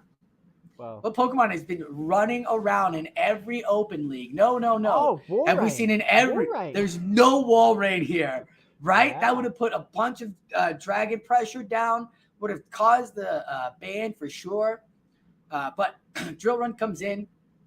I mean, come on, a Walrein against the Garchomp, Excadrill, Palkia. I mean, that just looks so good. Now, we're going to farm it down. Catching the Drill Run onto Lugia. Makes the catch! Come on, you already got the win. If Chicago already knows one thing, like we said, they're gonna let their opponents get real close, make it real interesting, Steve. And then the Dicka playbook comes out and they win. That's just how it goes. Chicago Stars. They are the Bears, the stars of this here Factions Cup. Okay, so we farmed up to the Aeroblast, thrown the Sky Attack, gets the shield, one shield what down, a bait. One shield still to go. At this point, I feel like you could just let this, you still got a shield though. Oh, what does J-Apocalypse do? Does let it come through. And it's going to do a fair amount of damage to that Moonblast. 1 in 3 chance of a debuff, and we do see the attack debuff. Not that it's going to do much at this point, but it will reduce the attack, the damage of this Sky Attack for sure. Splish splash. They were taking a bath, and everything is rocking out. Oh yeah. Okay, going for the Drill Run. Oh, gets the Drill Run in before. I like that. I like that. No charm came through. Not going to take it out. Barely. Oh, no, it is. It is going to take it out. Doy. Yeah. At this point, I guess you bring in the Palkia and you go for the Aquatails. And then you've got the Kinda have Excadrill to. hanging in the back as the potential catch. Try and catch it. They know they've got Earthquake here. Have they revealed Earthquake yet on Excadrill? I feel like they haven't. I thought they used it on the in the last matchup. Oh, but I could be mistaken. I'm Man, come on, an Earthquake right here. Like, why do you have Earthquake if you're not gonna use it right there? Like, that's why you're throwing the bait. But it looks like Fraggin' Wagon is going to be able to get one back for that last matchup, as it all has to come down to this Excadrill. There's still a shield on the Palkia. There's still a drill run on the Excadrill after this. So will he make the swap, and will he get the catch? 1, 2, try to get the catch, not in time, and the extra energy gives the drill run onto the Excadrill. And Steve, sorry, sir. Show Apocalypse there, real putting on a big ol' hurt there, my friend. Real big hurt there. Yeah. Going for a deep dish now. That catch onto Lugia was just so really, good. Really just really well done. I think we just push on, Sosa. Last battle Why of the not? stream. Thank you to everyone who Come on, flower Pokemon! Well. Come on, flower Pokemon. We've seen so many hype names come through as well. You know, Home Slice Henry's been here for a little while as well. Oh, we've got so many of the Canadian Shieldon and the Chicago Stars coming in and hanging out as well. It's really been a lot of fun to be here today. But we've got one battle left to go, so let's jump into it, Sosa, as we ride off into the sunset. Boom, boom, here we go. Take it away. And there's no flower Pokemon. I'm sorry. There's no flower Pokemon, but there is a Snorlax. You don't want Snorlax to come to your barbecues. He'll eat all your bratwurst and your hot dogs. But he's not rocking the superpower. He's only rocking that body slam. So maybe if you give him a couple, some potato salads, throw some chips at him, it won't be so effective. But a drill run, yeah, he could take that. He's just bouncing that right off his belly. But we have not seen the outrage yet from the Snorlax. So this could be, there it is. This is the Dicka play. Super effective. Gets the swap out. Then brings in the Lugia and just farms Sadie. Nothing's going to work here. A little outrage here from you, little Dragon Tail throwing Garchomp. Ain't going to do it against our Lugia here. We're just going to keep talking like this the rest of the time, Steve. So go ahead and take us away here as you're going to see this last Dragon Tail knock out that Garchomp. Man, that's so rough. Really nicely done at keeping that move hidden away for the entire time. And they didn't predict it. They didn't predict that it was going to be outrage. Maybe they thought it was Earthquake. Maybe they thought they were just really bad at going for the superpower baits. But they landed it. Maybe they thought it was a body slam bait then, actually, even. But shields up the air blast as well. So he's been hit by enough nukes this game to know to burn the shield at some point. Going to be going after that moon blast. Going to get there before this air blast is able to come through. But over farming, I guess this air blast isn't going to take it out again. I think it barely survives, barely. Barely survives. Still's got the hydro pump build up. Oh, just kidding. Nope. With those too many Dragon Tails coming through. Looks like we just got one Pokemon here, Excadrill, left on Canadian Shieldon's team. How classic. A mud Pokemon representing the last mud Pokemon there. The drill run will come through, but it gets shielded. It gets shielded by the glorious mustache of our own Excadrill. That's right. All the Pokemon on Chicago Stars rock these glorious mustaches. They harness the power of Dicka as they go through and just finish off here. What did I tell you, Steve? Don't bring the Snorlax to your barbecues because it'll just be a huge outrage. The last drill run will get the last shield. The last shield there as we're going to get to the final drill run. The Excadrill cannot do this. This is a sweep. So 2 sweeps here from the Chicago Stars. Getting it off 3-0s. 3-0s there's GG's 14-7. Chicago Stars representing the Chicago area, bringing the life of Dicka onto the Pokemon Go battlefield. Chicago Stars win it all, Steve. Take it away, my friend. Look, Chicago Stars have been an absolute force of nature in factions. They've been doing such incredible stuff every single cycle, all through the season, and they really do look, they played some really, really tight, good battles up against Canadian Shieldon, and it was absolutely a pleasure to watch. And I'm really looking forward to see them going into the semi-finals. But into the finals, sorry, the very finals. But we're going to have to wait another couple of days to find out who their opponents are, because the next stream is going to be Wednesday at 3 p.m. ET, 7 p.m. UTC, between EU Emperors and Magnus PvP over on Pugabula PvP's channel. Nightwing, one of the big kings out there. So Chicago Stars are going to be taking these guys on, but Canadian Shieldon put on an absolute show, and they did an incredible job throughout this entire. I mean, they had to win their first round. They had to win bout one. They had to win the quarterfinals to get themselves here all the way into the semi-finals. So they've truly done a really, really solid job. So huge shout out to both teams, not only for putting on a really great show, but for sending all of their battles through in a very timely manner, might I add, but also just being fantastic human beings. And I'm really looking forward to seeing both of these teams fight it out in the Emerald tier next season. It's going to be a lot of fun for sure. SosaFlo, any final words before we say hurrahs? Other than, of course, before I send you many praise, and then yeah. brother. So you know what PGBL stands for, right? Pokemon Go Battling League. Okay, cool. Oh, You're like clearly making fun of him. Cool, great. Let's make fun of Nightwing. That guy definitely needs to be made fun of. These battles, I'm so excited that we got to watch these in the semifinals.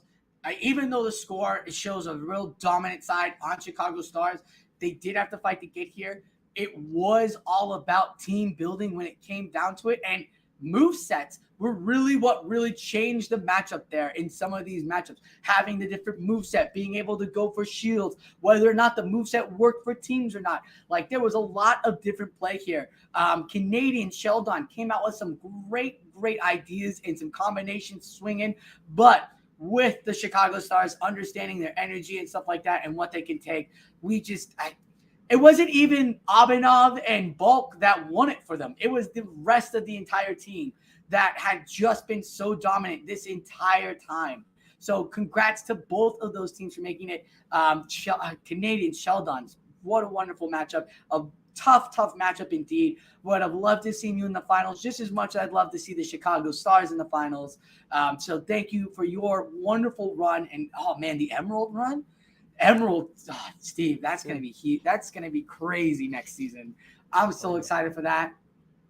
But yeah, that's my fair share. I just want to make one note, because if we're making fun of people, it's always good to make fun of these people. This loving group called the Elite Four would probably be the only team that is kicking themselves right now, because the Elite Four is the only team that has beaten both of these teams. They're the only ones that beat both of these teams. So they're probably kicking themselves like, no, we could have been in the finals. But shout out to both of these teams for, even though I think both of them had two losses in this last cycle, but still put up strong numbers in the playoffs. And one is in the finals now, and the other one is a semifinalist. NA coming in strong, Steve. I just have to put that out there. Like, no offense to it. I'm not trying to start a fight where someone's catching strays or anything. I'm just saying, NA coming out strong. And Magnus is Latinum? Is that so it's Latinum and EU there. So we got an NA finalist left. Now it's Latinum and EU. Who will meet us in there? I love rivalries, Steve. And if it's EU against NA, or it's Latinum against NA, just the rivalries alone is going to be so much fun. So I can't wait to see what is going to be happening on Wednesday as we finish up this last semifinals. Steve battles. Yeah. And of course, if you want more of that action coming onto your YouTube screen all the time, TeamRocket Academy, link is in the description down below. 964 subscribers, so 964 today. Woo, we got 5 more since last time. Thank you. Come on, guys. We're so close to 1,000. We're so close to 1,000. Help them get there and keep Sosa's bigger hype train going. But yeah, check out the stream on Wednesday over on Nightwing stream, and stay tuned to the Silph Arena channels for more information about when the grand finals are going to be played. And best of luck to the Chicago Stars, who are going to be North America's representatives. But with that said, thank you all for watching. Don't forget to like, comment, subscribe, especially that subscribe one, and we will see you in the next one. Bye, guys.